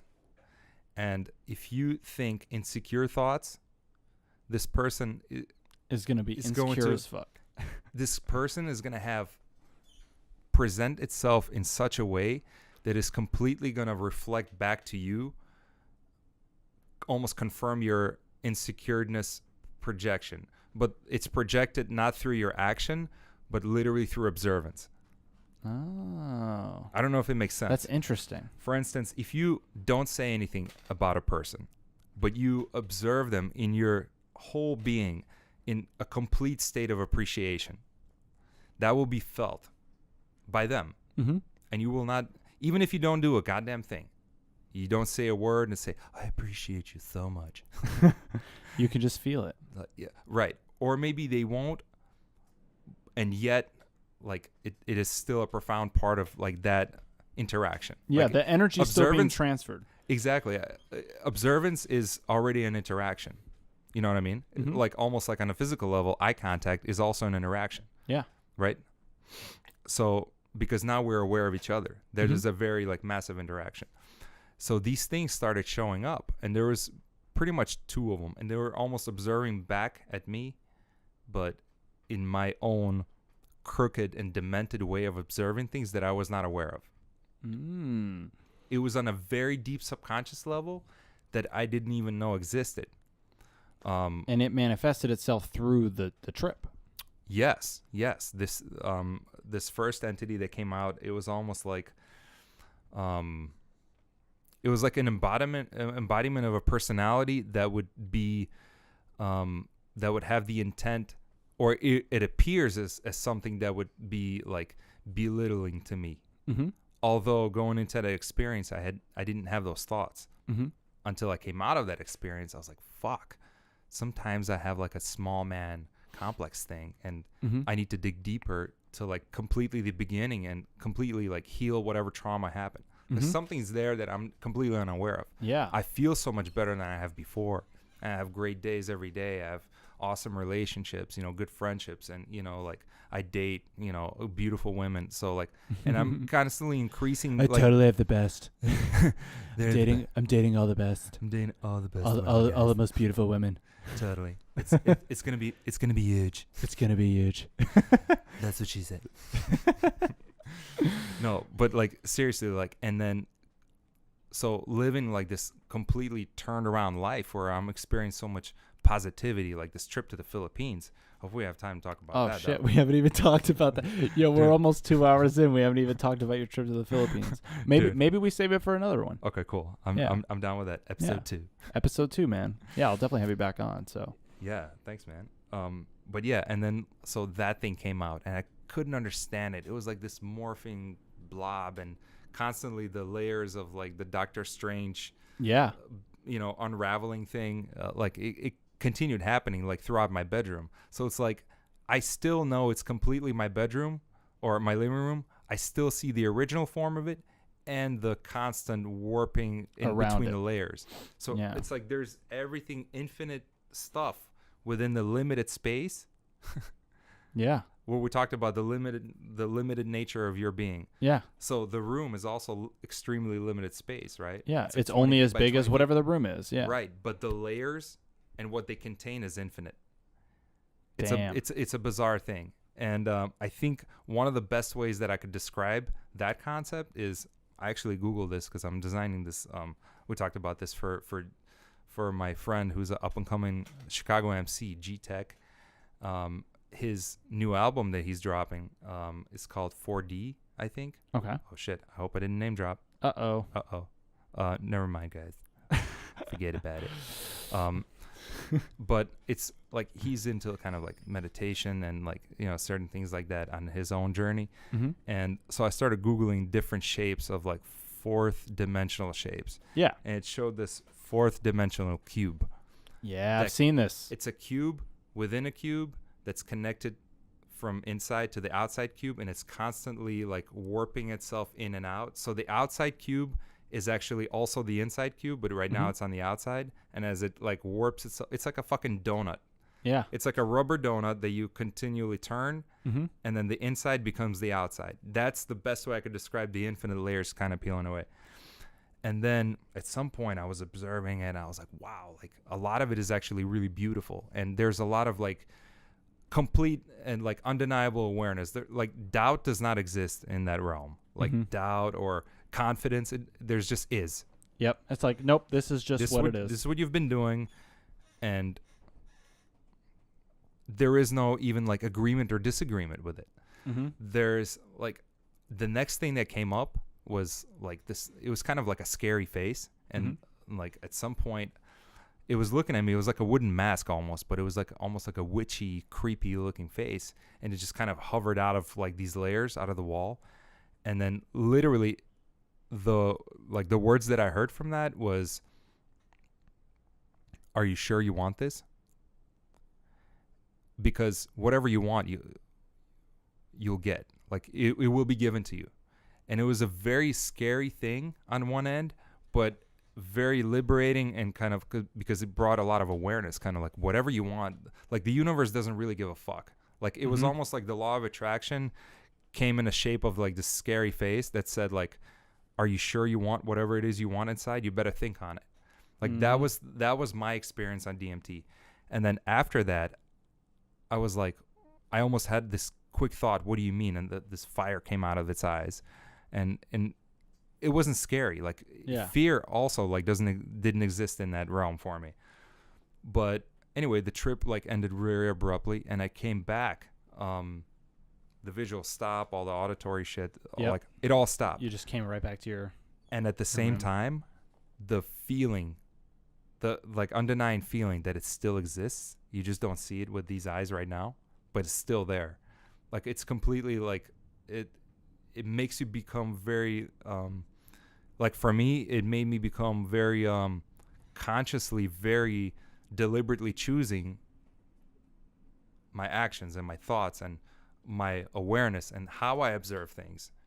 Because like you literally begin to notice that the manner in which you observe things, I think that's what all this shit that we've been talking about for 3 hours, it culminates into is the manner in which you observe things, because your thoughts are a tool for observance. It's a tool for designating information. So you're observing things, you're scanning things. Yeah, and it's all coming through a filter. I mean, it's your perception is reality. It's become a cliche at this point, but it's like that perception is the filter that you're taking all the information, all external stimuli through. So if you're seeing something through a certain filter, you're going to then see, no matter what the stimuli is, from that perspective, even if objectively that doesn't necessarily have a valid point at all. Absolutely. But I think that term has been misunderstood, like a lot of quick fixer-upper terms. Yeah, exactly. And here's where I think it's been misunderstood. A lot of people use it as like almost like a defensive thing, like to justify like, well, if I believe it, then it's reality. And it turns into like this intellectual battle, which intellect, it's a limited concept also, like the way I perceive it. But I think the real essence of that perception is reality, is that there is no thought of like fighting over it. There is no concept like on a grand scheme of things of like, well, you can't tell me because like I perceive this. And, well, that can actually be a huge fallacy. But I think the essence of it is like whatever you perceive will inevitably become reality. I think that's the more grander and more profound like essence of it. Not like, well, I perceive it like this, so there it's real, and you can't tell me otherwise. And you can't tell me, man. So whatever, man, prove me wrong. You know what I mean? Like, it's not like that. Those things don't exist out there.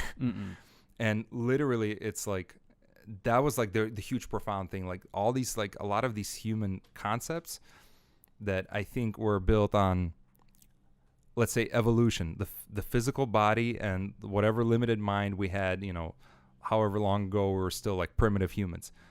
It was like what you said, like genetically might be stored as reflexes in our mind, how we primally, analyze information. It's literally based on a very minuscule tool that we had at that time, like sensory tools, to perceive information and to code it as best as we can to keep this piece of meat reproducing. Like realistically. Fundamentally, that's what it's all driving. Like realistically, you know what I mean? And yet, like there's always like this duality that like in my mind about these things, and yet it's absolutely the necessary part of the process. Like even the fallacies that I think like we as humans create, I think it's a huge ego trap to go into it and to decide, Well, it's a fallacy. And this is the truth. Even though both are correct, I think the more ultimate truth is that they were still a part of that process. Mm-hmm. Like, I don't know if you want to like leave off like after this, because we're kind of like cutting on time, like you were saying, but like going back to just like that analogy that even Sadhguru made, like I have to give him credit for like wording things so easily, because I understood these concepts easier. Yeah. Is that he said that if you've never seen a mango tree before, he said, you would have no idea like the splendidness it will produce when it's in ripe season. But throughout the progress, even let's say a year before the tree is planted, is the earth not already a part of the process of like creating the mangoes? Yeah, it is. It's already been cultivating itself to produce proper conditions and water Mm-hmm. and air and temperature and all those things. Is it not all a part of the process also? Yeah. And if it's perceived by let's say a very limited animal, that those conditions there were imperfect, and it goes on and things, evolves like us, Yeah. and things that, well, these Fuck conditions, that piece of land. fuck that piece of land. It's dirty, it's nasty, it's cold, it's garbage. So it Mhm. perceives it as that, but it's not fully aware that it only perceived it that way, that only based on its A basic moment in needs time. at that time. Yeah. That's it. Yeah. Maybe that's, well, I never really connected the two concepts together, but maybe in Buddhist like teachings and like yogic teachings, like they really often stress like non-attachment, what I Mhm. mean? Yeah. Maybe that was the limited unevolved minds of us like evolving, and yet it's still a necessary part of the process. Yeah. And I think a lot of it that's made like the fallacies that we've created is literally like the friction of polishing our consciousness to become more I don't know how to say it, like to evolve more and actually become polished from like a crude rock to like a polished diamond. I think all the fallacies and stuff like that is just a record of us on our that journey. It's literally a record of that progress. It shouldn't be fought. Yeah. It shouldn't be resisted. well, I it's think like resistance becomes It's like us in a cocoon. Like we're caterpillars going into the cocoon only to then eventually become the butterfly. But if you look at the caterpillar, you'd never know that it was going to become a butterfly. ugly if you didn't motherfucker. know. Yeah, it's an ugly motherfucker. And and then if it you goes pick into it a up, cocoon, it poofs this like weird stuff on you. It smells.